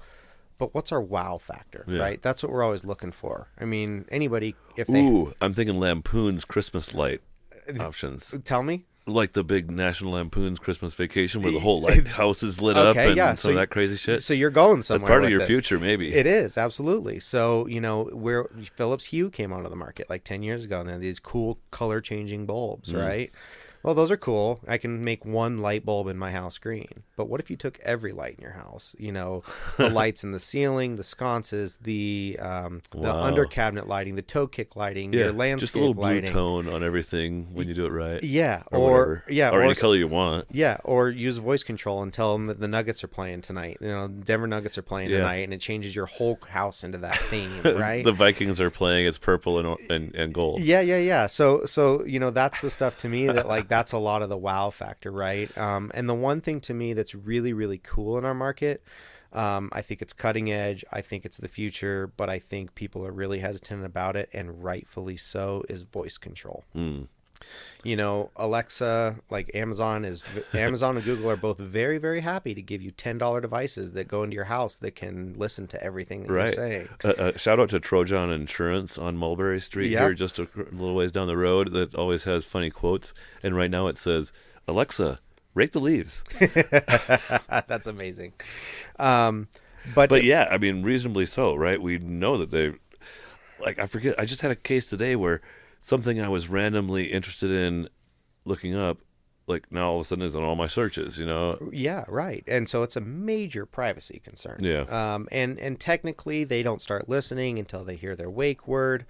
You know, but at the end of the day, they can, whatever. Yeah, exactly. And they, you know, they'll tell you that that until that wake word happens, like that's when they start, you know, recording data. Well, at the end of the day, they're still using that data, right? So any request that you make, anything that it accidentally hears after it thinks you said Alexa, you know, that is all data that is invasive to your privacy. So it's a tough one for our industry right now. I mean, just a little bit of Googling of Molotov cocktail recipes, and all of a sudden I got a bunch of attention, you know, from the FBI. Right. I haven't been, just to be clear. It was a joke. I know how to make them already. Right. Anyway. But no, voice control to me is really, really cool. And we sell a platform that has come out within the past 5-6 years called Josh.ai. It is heavily privacy focused. So yes, you're speaking to it the same way, but they don't share or record your data at all. Interesting. And I love the premise of it. Oh, it's just like an internal AI just meant for like deciphering what do you want me to do for you in your home. That's it. That's fucking awesome. Yeah. No offense, and sorry for the explicit warning, Mom. I think we were good up until there. No, I don't think so. No, okay, whatever. But so now what that leverages you to do within your own home, to me, is so cool. And it's so hard to sell until you can experience it. But every day when we walk out the door to our house, we say, "Okay, Josh." His name's Josh. "Okay, Josh, goodbye." Yeah. Well, that puts all of the shades to the levels we want for my girlfriend's plants. That turns all of the lights off in the house. It locks the front door. It turns off the TVs. It turns off the speakers. It sets the temperature. And does it put the chickens up? It could probably put the chickens up. Right. Timberline audio video can help you with that. Little chicken gate. Yeah, a little chicken gate. A little automated chicken gate. You want to know what this is from? Chicken gate? No, I got bit by a raccoon this morning early that was in my backyard. It's probably something you should tell people before you sit in an enclosed room with them. Yeah, I don't have, the rabies isn't spread yet. But I need to go get it out of my trash, actually, and go have it tested. Yeah, you should definitely get that tested. Yeah, well, I won't tell you that story right here, right now, but anyway. This is the perfect time for a raccoon story. You think? Yes. Okay, well, we'll transition. Perfect. So, raccoon story from just this morning. Yes. 4:30 a.m., Tucker's going ape shit. We've had raccoon attacks to kill like 3 chickens in the last 6 weeks or so. Okay. We've got 2 left. Okay. I killed one of them, caught it in the chicken coop, and you know, locked it in there, and then went back with shoes on and a headlamp and a baseball bat. Right. And anyway, so this morning, I'm like, fuck, Jill probably forgot to lock up the chickens last night, and I came home late, and so I'm like, the chickens are under attack, and so I turn off the alarm and go out there and try to keep Tucker in, but he was desperate to get out. And Tucker's my 22-pound schnocker, a miniature schnauzer cocker spaniel, and he's a rodent dog and a stud. And so it's dark as night, right? It's 4:30 in the morning, maybe almost 5. And I see a blur go up into the tree, and another blur goes up onto the fence, and I see Tucker, the coon's on the top of the fence, and I see Tucker jump up there and grab it by the leg and pull it off the side of the fence. Oh, no. And now they're on. And they're wrestling. And the coon's 30 pounds-ish. And I don't know what's going on. And I try to kick them apart, and I don't want to hit. And I don't have my bat at this time. Actually, I didn't even have my bat. And so I try to separate them. I try to grab the coon by the back of the body, kind of by the tail, so it can't turn around and bite me. Yes. And I pulled it away from Tucker, and the coon turned around and bit me. And so I threw the ground and I kick it in my moccasin. And then they get apart, and then Tucker's actually taking care of him. Because I'm like, fuck, a bit. And so Tucker's holding his own, and so I run over to the fence where I know my baseball bat is at. Yeah. And so I come back over there, and then was able to give it a kick again, get separation, push Tucker away, and whack him, and got enough of a shot to wound him, and then, blow to the head from there. It's all over. So that's number 5. I've killed 5 raccoons in my backyard with either a baseball bat or a 2x3. Wow. 2x3 is a superior weapon, but I don't always have one.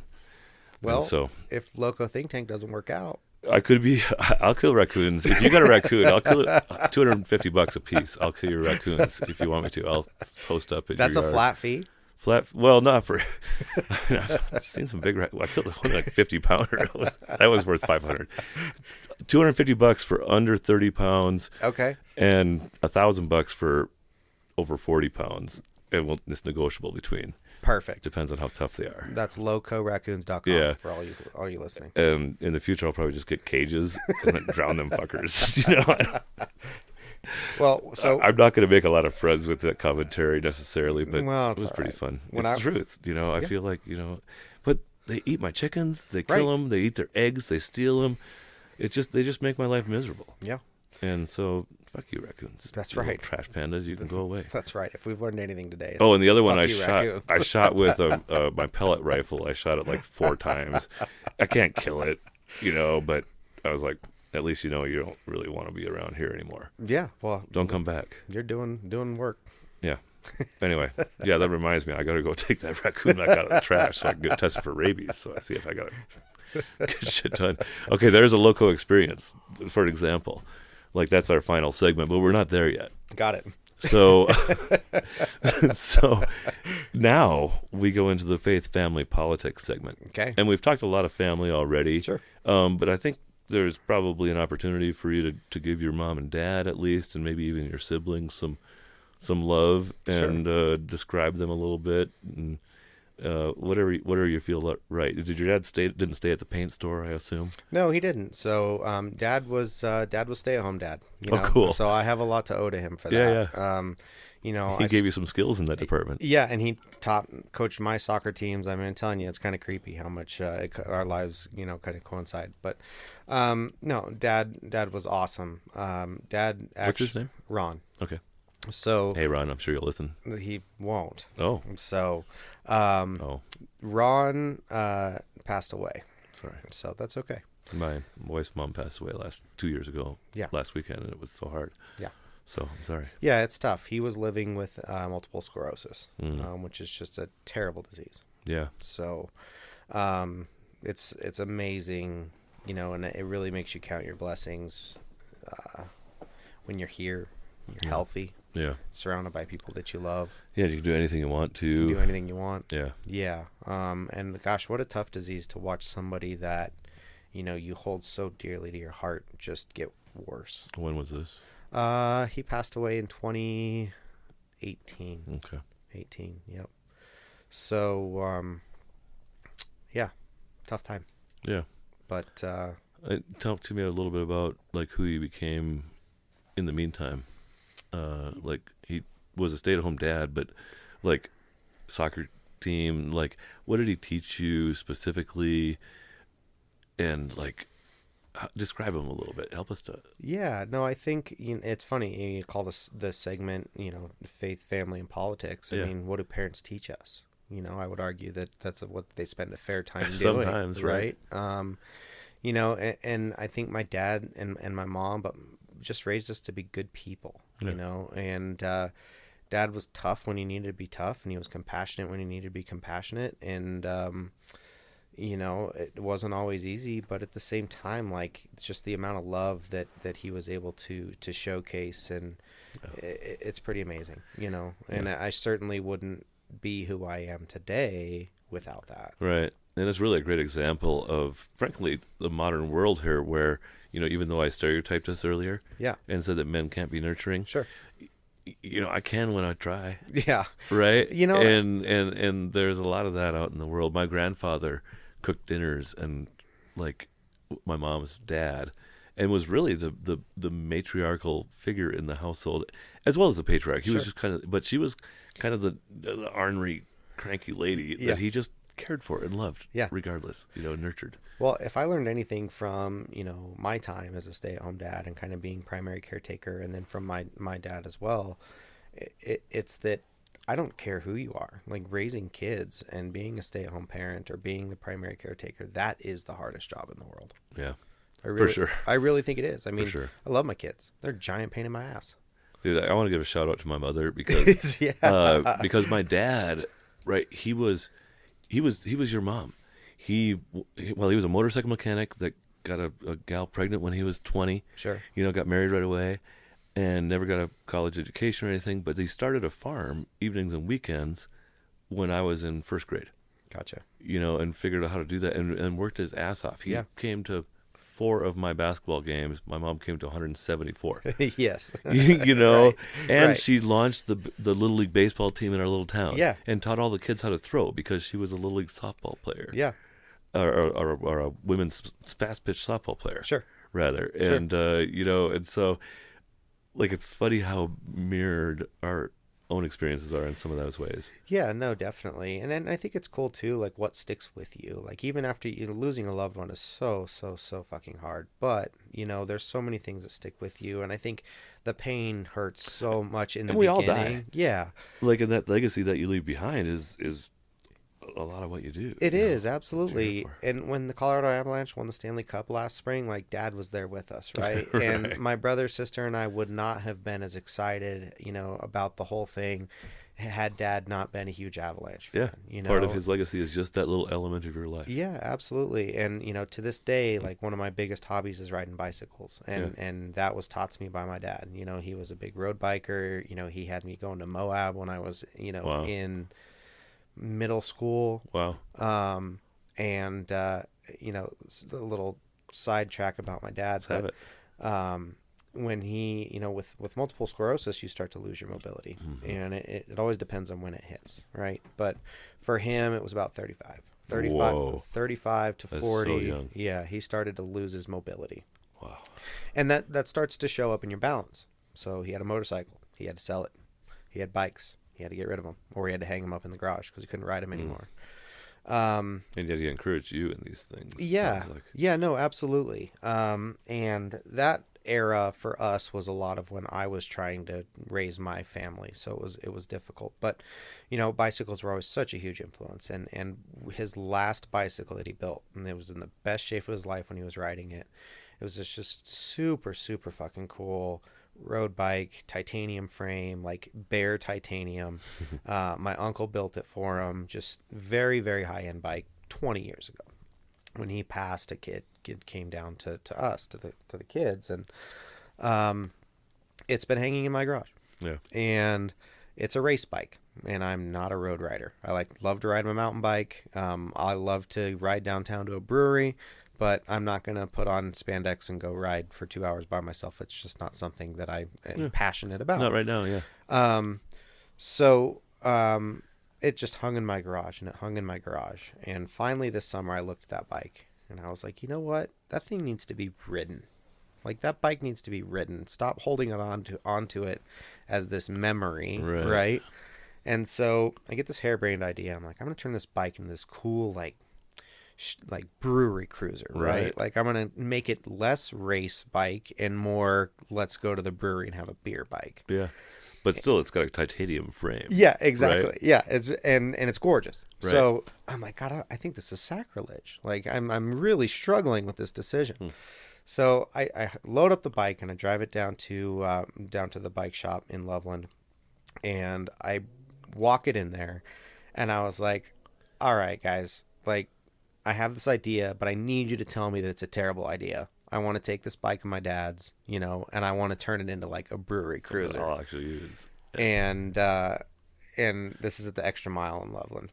Okay. And they look at me. Shout out to the Extra Mile. Yes. He looks at me and he goes, "That's badass. I love doing this." And so he just obeyed you. Yeah. And so we just start picking through parts in the back of like what's going to fit on the bike, right?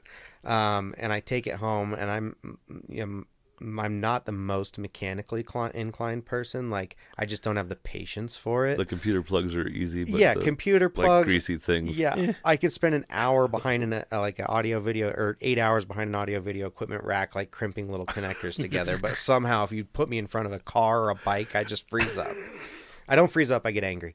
So me too, actually. Yeah. So I'm Why like, does it just work? Yes. Anyway. Right. So I'm like, oh, let's see what I can do. And I ended up putting it back together by myself with all my new parts. And I'm so stoked with the way it turned out. Oh, like, that's so the cool. smile on my face when I got to ride it around the block was just so awesome. And Tour de Fat, for those of you in Northern Colorado, is just a cool experience. My girlfriend and I have done that for a few years now, and I finished it like a week before Tour de Fat. So did you make it a single speed, or didn't just make like it a 5-speed maybe, or something? Didn't make it a just single use speed. the same gearing, so it's like a 10-speed or a 2. Yeah. Yep, same gearing, but then I just put flat bars on it. Just something more comfortable. Yeah. It doesn't have me leaned over all the time. Wider seat, comfy grips. A bell. All the things that are really important to get into a brewery safely. Yeah, so I like it.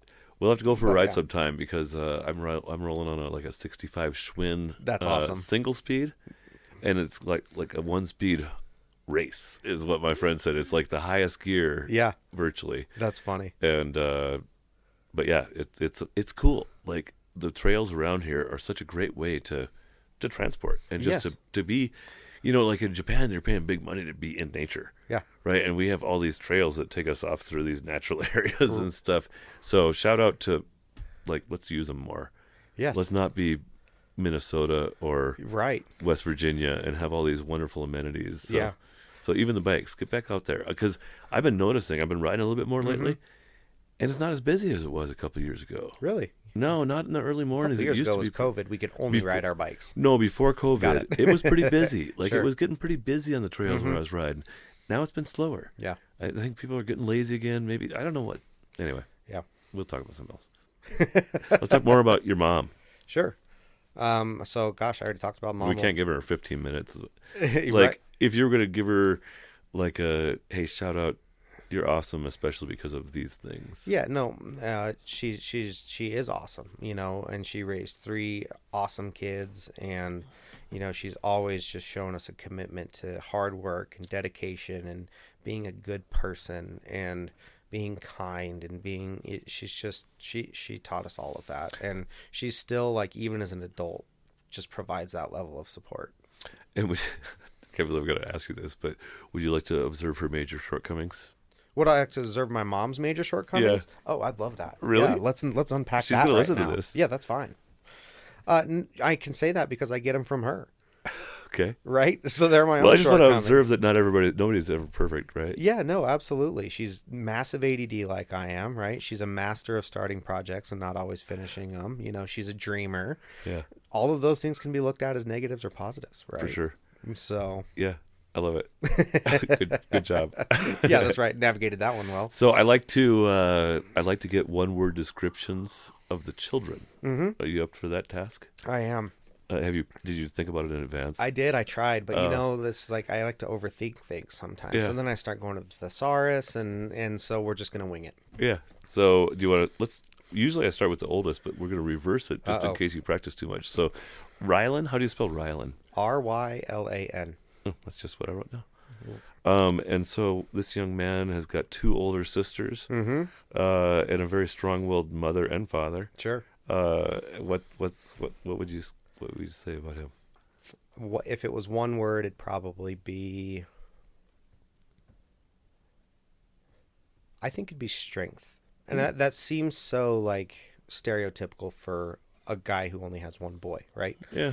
But Ryland's ability to adapt and be really strong in tough environments and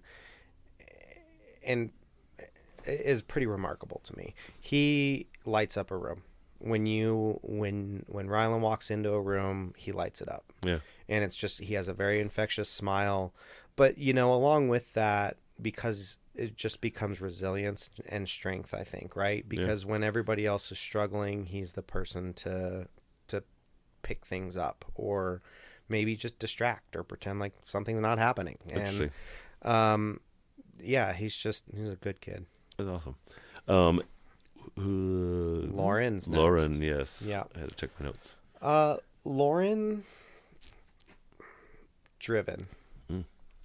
I think Lauren's always flown under the radar a little bit. Actually, that's not true. She was the biggest whiner when she was a kid. She intentionally didn't fly under the radar. Biggest whiner as a kid. God. But she's turned it around, and your dad loves you very much. She's driven in the sense, like, she's not driven in the sense, like, hey, I'm going to get straight A's. I'm going to go to med school. I'm going to be a doctor someday. Yeah. Right? That's my mom and Ellie. She's driven in the sense that, like, I think she's very true to herself, and she will achieve what she's working towards. Right? And that's just, to me, it's really admirable. It's really admirable at her age to be able to be honest with yourself. Kind of, look at yourself from a short distance. Yes. And to say, hey, this isn't working for me. What are my options? Yeah. Or I'm going to go this route, and here's why I have concerns about it. It might not work out. Okay. Yeah. I like it. But if you well, you don't poke around a little bit, right? You aren't going to have the life you deserve, really. Yeah, exactly. And it's as your kids, when they're not old enough to let them go, I think that's very hard to harness. Yeah. But then once you let them go and you learn to trust them, it's like, okay, yeah, you got this. I think that's cool. I don't agree with it, but you got this. Yeah. Yeah.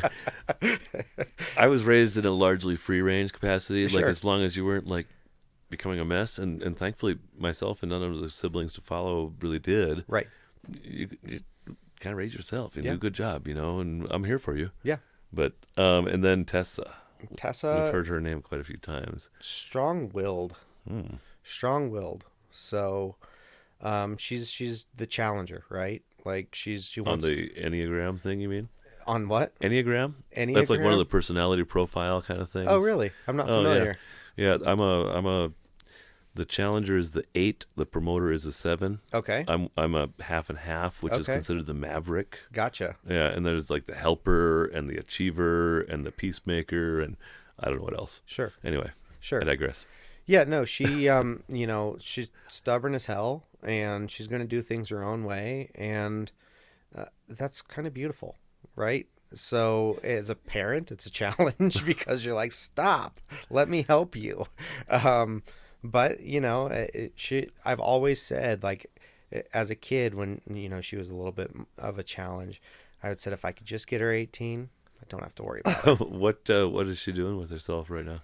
She loves working with kids. Okay. So, which is just so fun to watch, because she just lights up when she's around them. She's always liked being around kids. So, she's currently just teaching at a childcare facility. Yeah. So working with preschool age kids. That's saints work. I think it's amazing.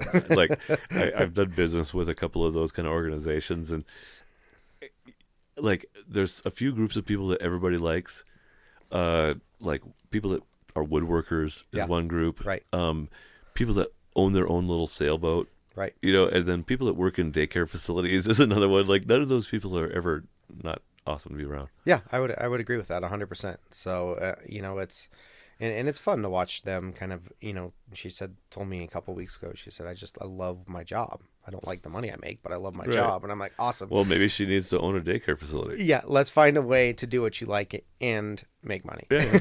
I think it's possible. Yeah. And so we haven't talked really about the breakup of your marriage with Ellie, Sure. who you obviously admire a lot. Sure. Yeah. And have a lot of respect for, it seems, and based on our conversation. Yeah.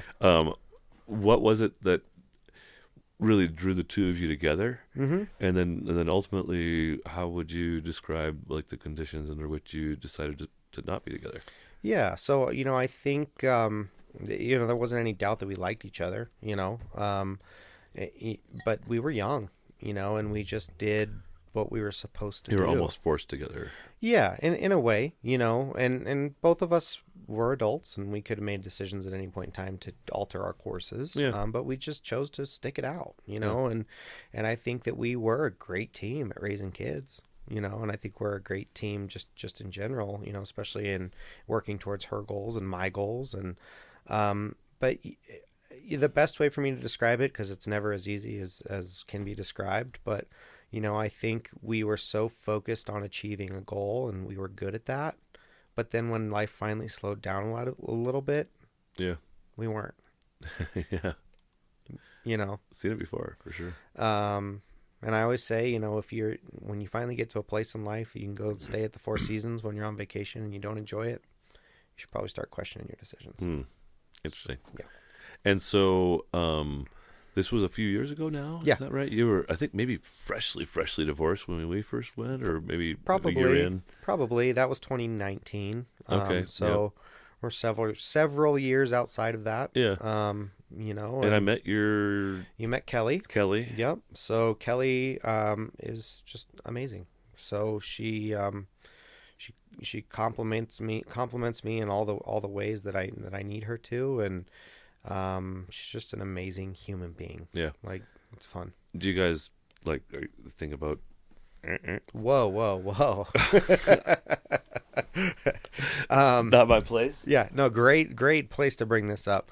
I think when I have found currently in my life that a lot of the decisions that I am making are impacted differently by how I've lived my last 20 years, if that makes sense. Yeah. Right? Well, allow me to speculate, if I may. Please. So, with our chapter memberships, we've always been month to month, because it's if you love somebody, hold them loosely. Yeah. Is kind of the notion. Sure. And to some extent, you and Ellie were forced together by circumstances, and you made an amazing team. Right. And so, the thought of so quickly, becoming binded, obligated, and I don't know Kelly's background and circumstance, but Sure. it could be the same based on age demographics and stuff. Right. And it's no, we want to be together, Right. and not have to make it something that we have to do, at least for a season. Yeah, and I think especially probably more so for me, because I sacrificed so much of myself for my family, right? For my kids, for, my marriage, because that's what I needed to do at that time. Yeah. And so where I'm at with my life right now is let's just make sure that what I'm doing at the end of the day is going to result in my happiness and my satisfaction. So when you bring that perspective into a relationship that I've been in for now, almost 4 years, that has been near perfectly smooth. Kelly actually is now our office manager at Timberline Audio. Yeah. So I remember she was helping out as a side hustle when you and I first met, I think. Yeah, I think so. So, it, when I think about that, I'm just happy just being, it's just so cool and it's so nice. And do I want to get married again someday? Yeah, I definitely do. And even so far as to say, I hope it's Kelly. Yeah, and I genuinely do hope that it's that, Yeah. right? If my life now looks if my life in 30 years looks like what it is today, I'll be a very, very happy person. Well, your back will hurt more, and there's that. There'll be some things, but generally, yeah, when you're kind of, and we'll talk about faith maybe even next, but sure, if you're in the flow of what God has in store for you, it does just keep getting better, even though maybe your body doesn't get stronger. Sure. But anyway, anything more you want to say about family while we're here? No. Politics or faith? politic. Do I have to choose one? Well, either we have to choose go both. first? Right, exactly. I got to talk about them all. Well, let's go with faith. Okay. We haven't talked about faith much so far. What was the family dynamic when you were a little guy? Was there any of that? Yeah, absolutely. So my mom was raised in a very Catholic family. Okay. So I went through First Communion. Irish? Coonrod? Is that a... No, Coonrod is German. Okay. It was Conrad before they came over, and then Yep. Ellis Island screwed it up like they do with everything else, and now we're Coonrod. You can just change it if you want. Forever after that. It's surprising to me in a way, like, because the state has names as kind of like we want to know where everybody is and stuff. Yeah. It surprises me that as easy as it is probably to change a name, that people don't do it more. I could just be like, by the way, sorry, no offense, man, on the family dynamic here, point. raccoon. But like, you could just be like, I just listened to the podcast. Kanye West was on Lex Friedman, Right. and so he's just Ye, right? Yeah. Anyway, I digress. But you could be whatever you wanted to Yeah. in today's world if you wanted. Yeah, absolutely. Anyway, I Yeah. digress. It's kind of too much trouble. I just need a better Twitter handle, after all. That's right. Anyway, so please. Where were we? We were talking about Catholic Yeah, faith. so raised up Catholic, went through First Communion, was, in the Catholic Church till probably 10, 12-ish. And then as we moved away from my grandmother, who was the matriarch of the family, Right. the church became less and less And of a life was priority. busy in West Virginia and whatever. Yeah, and we actually got married in the Catholic Church. Okay. And that was important to me, Okay. at the time. And mostly because I didn't want to let my grandma down. Yeah. But it's funny when you look back on these things in my life, right? Like, I'd already let everybody down in my mind. So I was doing damage control everywhere. Isn't that an interesting perspective to have? Like, have you given yourself grace for that? It seems like. No. Really? Mm-mm. See, I think you should forgive yourself for, like, your story is inspiring. You married the woman that you ended up having many children with. You Right. lived and loved her for 20 years nearly. And so, I don't think you have anything to be ashamed of. Well, thank you. And so give yourself some grace. It'll Got be it. useful to you. Got it. Anyway, let's talk more about faith. So you just haven't really thought about it much in 20 years is kind of what I'm hearing. Or No, something. to be honest, like my dad always said, and I laugh about it to this day because I think I'm becoming him. He's like, yeah, whenever I pass, I'm just going to take a big dirt nap. Yeah. And, I think my mom's definitely different. Yeah. I think my mom has faith that she holds on to. And, I'm probably somewhere in the middle. Yeah. I certainly don't necessarily believe in a higher power. Not at all. no. Not a creator. No. Okay. Not just, see, that's tough for me. I can go for the not Jesus Sure. thing, Sure. but God something created the thing. Yeah. But the no creation, that's hard for me to figure out. Yeah. I just don't really have that button for me. And I probably have the exact opposite feeling towards you. Yeah. But I also don't really know how to define my reasoning. That's why it's faith or spirituality. Like, Exactly. if you can't defend it, then it's just that. Yeah, I would say if anything with faith, I'm intrigued by it. Yeah. I think there's so many different walks of life and so many different religions and so many different perspectives, and I think they're all unique. I think they're all special. Yeah. I don't think any one person is wrong. Some may say that's just the blanket approach to squashing the fire, but Yeah. that's truly how I believe. So, if I may, I'd share a quick, almost testimony, but not quite, but more my story. Yeah. Because I wasn't raised real. We went to church, but not really. Sure. I didn't know what the good news was, really. Right. Even though I memorized the books of the Bible. Right. But, and I carried kind of this guilty conscience around. Pardon. Because even though I was like a shorty growing up, I ended up tall. I always had good grades, had good friends. We were broke, but it didn't matter. Sure. And so I felt guilty, right? Because I still was kind of I had unfulfilled expectations in so many areas, like that thing that you were just talking about. Sure. And then when you realize and understand that everybody has that, and for me at least, it was, acknowledging that, and then what? Mm-hmm. And then what do you do about it? Well, Right. for me, it's been like, try to bless others with those gifts that I've been bestowed, and Sure. be a blessing. And you're doing the same thing in a lot of ways. Right. And so giving myself that grace from all those unfulfilled expectations, I guess, in a way. Sure. And not excusing, because I don't see you excusing any factors of your lifestyle. You No. know, you weren't, you could have got hooked on meth easily in No. Grand Junction. There was plenty of it back there at that time. Yes, there probably was. You know? And so, anyway, I just would share that as a reflection point for you. Yeah, no, I like that. Yeah. So, politics.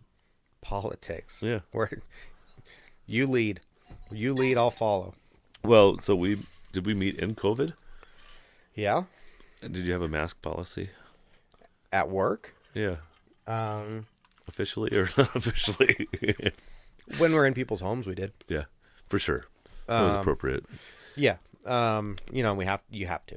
You Right. know, that's the livelihood of your business. Yeah. And I don't want to get political about the COVID, but there's some crazy stuff coming out right now. Like, we never said it would stop transmission.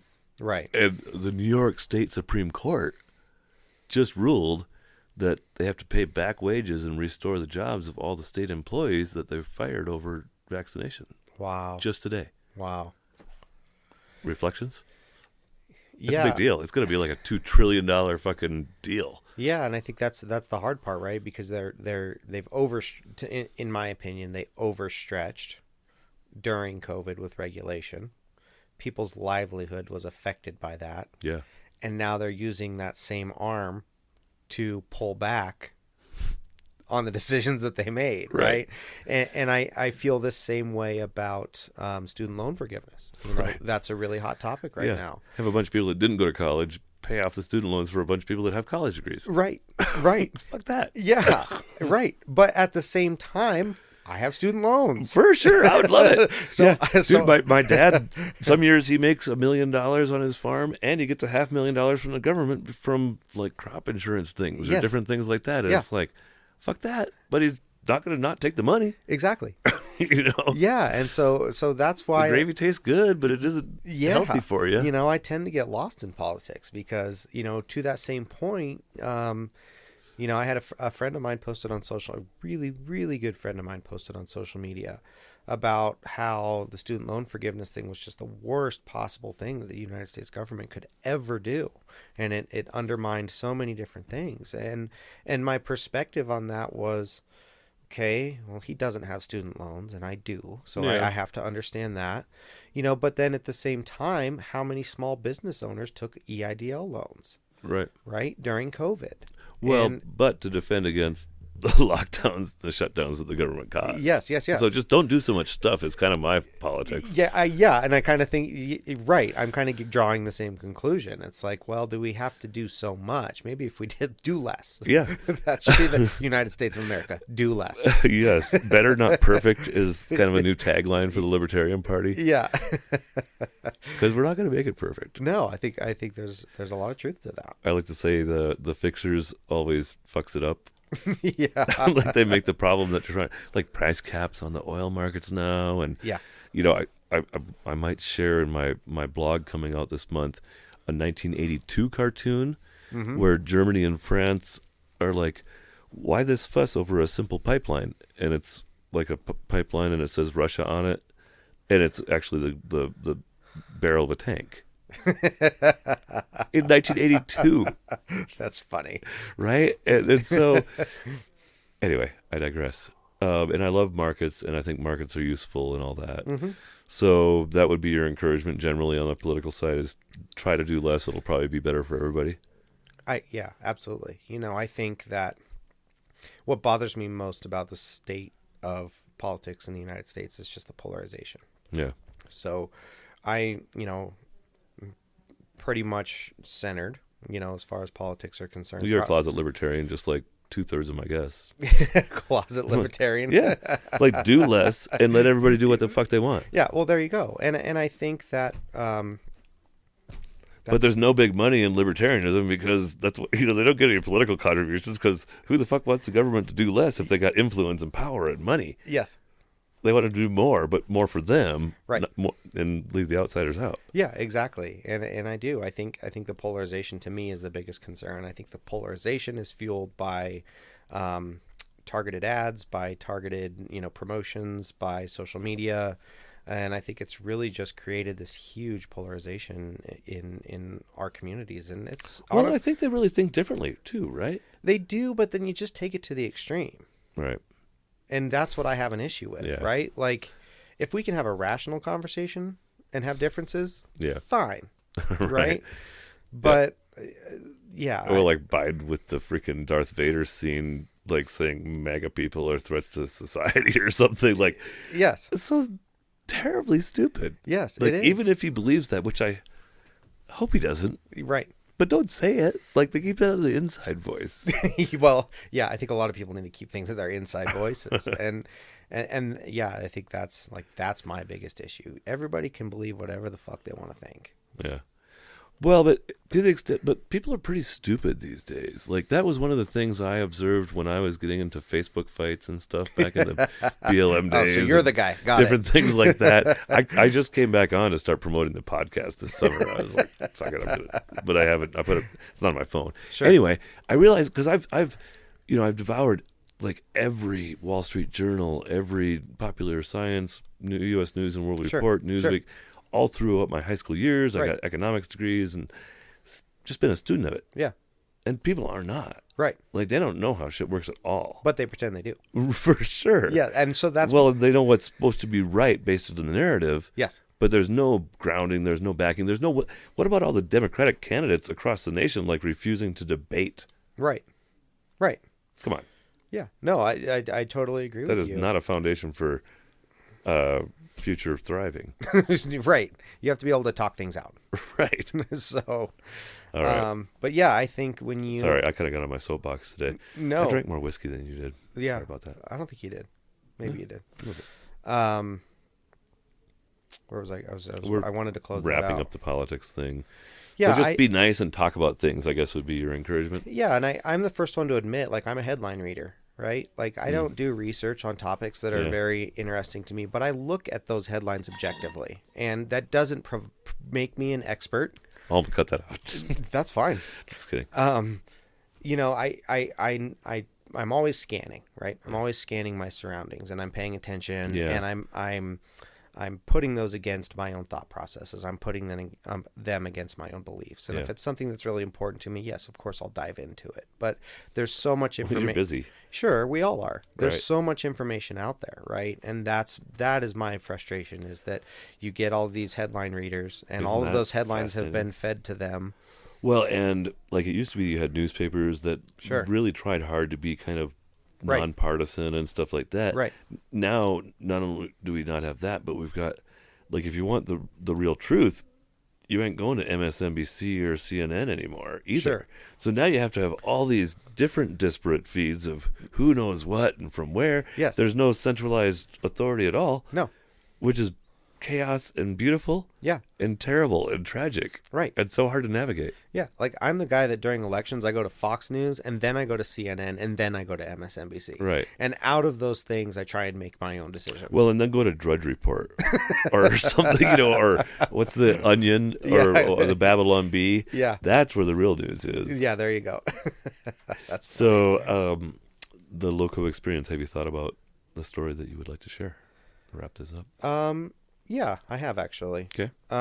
You know, I think that with LoCo Think Tank, you know, entrepreneurship, my best way to describe it is it's a lonely world, right? Entrepreneurship is a lonely world. Oh, by the way, I'm not asking you to give a LoCo Think Tank commercial. It's really your crazy experience that you want to share. My crazy experience. You can give a LoCo Think Tank commercial here while we're here no, if you that's want okay. to, but the intention is a crazy experience. Like, but let's actually, while we're there, let's get the LoCo Think Tank. Like, how was you've been 2 years in? About a year. About a year as well. About a year. Okay, sorry. Yep. My bad. No, so seems like longer. Yeah. So tell me about that 12 months. You know, you've been in the Thinktastic. Yeah. So my group's awesome. And entrepreneurship is a really lonely world, as I was saying before. And so as a solopreneur, you know, I don't have people to bounce ideas off of. You know, even Kelly, who's my best friend and my partner in life, she's not feeling, especially before she started working with me, like she's not feeling the pains that I'm feeling. She's not really even honestly able to celebrate the successes that I'm celebrating, because you're not living in that day to day. Well, she's not probably wired in the same way.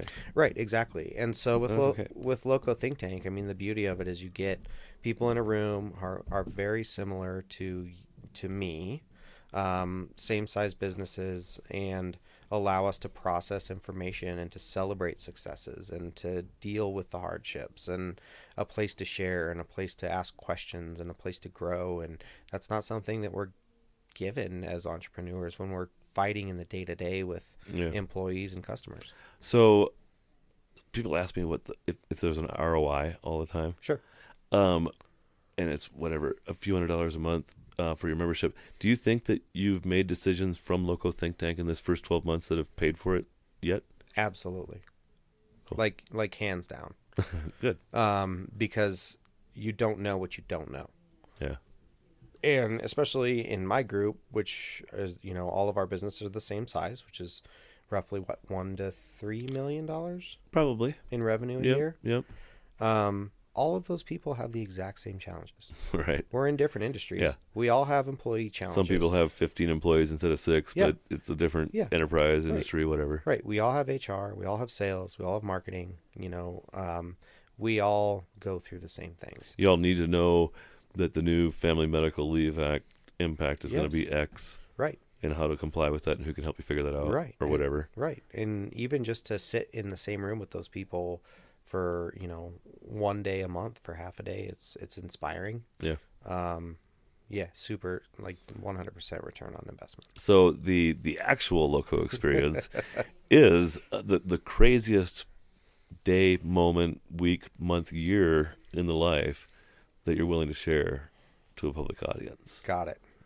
Your LoCo, like the raccoon experience, that's like number 11 probably, or maybe 23, something like that. You're asking me for the crazy experience of my whole life? Yeah, your whole life has been kind of crazy, but like one crazy experience that you're willing to share. I mean, did you ever, whatever, you were like such a responsible guy raising these littles and stuff. Did you ever like go on a 3-day bender with cousin Charlie and you ended up at a Rolling Stones concert? Oh man, that is with a head full of acid. That is amazing. Gosh, I didn't read the question wrong. Or I didn't read the question right. Well, we'll still snip that LoCo Think Tank commercial. Thanks. All right, perfect. You betcha.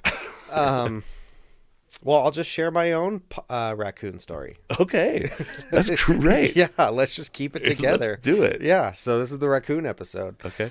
Sadly, mine's not a raccoon, but it's a possum. Okay. So similar. Very similar. Yeah, similar in stature. Are they related? I hope they're related. It seems like they would be. Because they're both hideous. Right. And I would argue the possums are worse because they have little rat tails that come off the bottom of them. So, raccoons actually have very adorable tails. I kind of wanted to keep it. Anyway, keep going. So, I'm sure anybody who's been listening this long could probably guess where the story happened, but it was in West Virginia. So we, got 3 kids, got the trampoline in the yard, got a little shed. Kids always jump on the trampoline, but my house starts to really smell like shit outside. Okay. So I'll figure that out. It happens for a few days, and then we decide, well, it's a skunk. We've got a skunk. So my grandpa comes to visit. He's an old rancher, right? And I'm kind of a city boy. I'm not afraid to admit it. So so he's an old rancher, and he walks out on the deck, and Bob is a man of few words. And Bob says, "Seth, you got a skunk." Thanks, Bob. Yeah, I'm very well aware that I've got a skunk. He's like, "We're gonna get rid of it." I'm like, "Oh shit, I don't know what that means." Right. So we go to the hardware store, walk through the aisles of the hardware store until we find a trap. Because that's what you do. What kind of trap? It was we had muskrat traps and I was kind of hoping for something, didn't kill the animal because again I'm a city boy, but instead we get the trap that snaps shut. Yeah. Right. So like a big rat trap, basically, or bigger. Exactly, like almost like a bear trap, right? Yeah, like you think of them as like ones. big, like a full circle, and then when they smaller. shut, it's a half circle with teeth. Yep, I know exactly what you're talking about. kills. Yeah.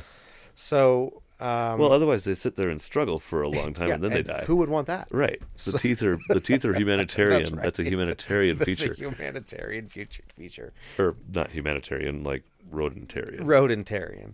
So we go to the hardware store, we get the trap, set it underneath the shed, set the trap, bait it, wait a few days, Grandpa leaves. Now it's my problem. Right. So one morning, kids come running inside. They're like, "Dad, there's something in the trap." And I'm like, "Oh, cool. This is great." So how fun is this going to be? yeah. Hopefully it's a skunk that's going to spray me Exactly. when I try to think. Exactly. So I walk out there. I get gloves on. Walk out to the little shed, and there's a little chain that you pull on, and the trap comes with it, and it's a possum. And this possum, like, I don't know what's worse, right? The skunk that didn't spray me, or the possum that looks like a gigantic rat that now I have to dispose of. Is it dead? It's dead. Oh. Not It's a big not deal. going to be as exciting as my story. Yeah, no, it's definitely not. Okay, But sorry. there's a good ending. Okay, let's hear it. So anyway, I take the trap at arm's length, possum inside, lift up the lid. I'm very, got my mouth covered up. I don't want to smell it. I'm like arm's length, dropping it in the trash can, shutting the can quickly, hoping the trash comes before it doesn't stink. Problem solved. Next day, my mom was visiting in town, walking around the neighborhood with the kids and the dogs. Just taking a nice tour around the neighborhood in West Virginia. Oh, shit. And the neighbor boy is got a possum hung from the tree, and he's skinning the possum in preparation Your for possum. dinner. Not my possum. Oh. Actually, I never considered that. It could have You been. might have been a garbage can possum thief. Yeah, but if anything, it's like it's just a nice display of like the balance of life, right? Right. Like here Yeah. I am. You thought it was trash. One man's trash is another man's trash. That's right. So I'm glad we went the rodent path because We had a rodent episode. yeah. I don't know what to do to make the ending more exciting than the rest of it. Okay, well, Oh, let's tell people how to find Timberline audio video. Do you have a LinkedIn or anything like that? All that. yeah, absolutely. give a So commercial. you can find us on LinkedIn, just Timberline Audio Video, Facebook, Timberline Audio Video. Do a lot of fun things on there. Our website that Wes built, told you about earlier, timberlineaudiovideo.com. Find more information about us, and we just specialize in kind of tailored solutions, and it doesn't matter if we're just mounting a TV on a house that you just moved into, or designing a full-fledged smart home system for your next multi-million-dollar property. We do it all. Why Timberline? So I think I alluded earlier to living in West Virginia and getting to the top of the mountain and never seeing the trees. Yeah. Well, when I decided I was going to start my own business, the first name that I came up with was Twin Peaks Audio Video. But I was living in North Carolina at the time, didn't really realize that there's a Twin Peaks restaurant that specializes in showing women's boobs in Colorado. Oh. So, turns out Twin Peaks Audio Video probably wasn't. You didn't start there? I didn't start there. That's good. Saved yourself a lot of fees. Changes. Yeah. But no, when we moved here, I was just racking my brain trying to figure out. And you were glad to be back in the mountains, kind of, and picking stuff. a name is the hardest thing in the world. I Yeah. still don't know if I picked a good one, but Timberline Road in Fort Collins is something that has local connotation. Timberline in mountains is something that's special to me. Not being able to see Timberline in West Virginia. Yeah. Now we have Timberline Audio Video. Okay. Thank you. You bet. It's been fun. Thank you. Thank you for listening to this episode. This is Alma Ferrer, producer of the LoCo Experience podcast. If you enjoyed this program and would like to support the show, please share it with your favorite people and leave us a review. To see upcoming guests, behind-the-scenes footage, and more, follow us on Instagram, Facebook, and LinkedIn at the LoCo Experience. Subscribe to never miss the latest interview, and until next time, stay LoCo.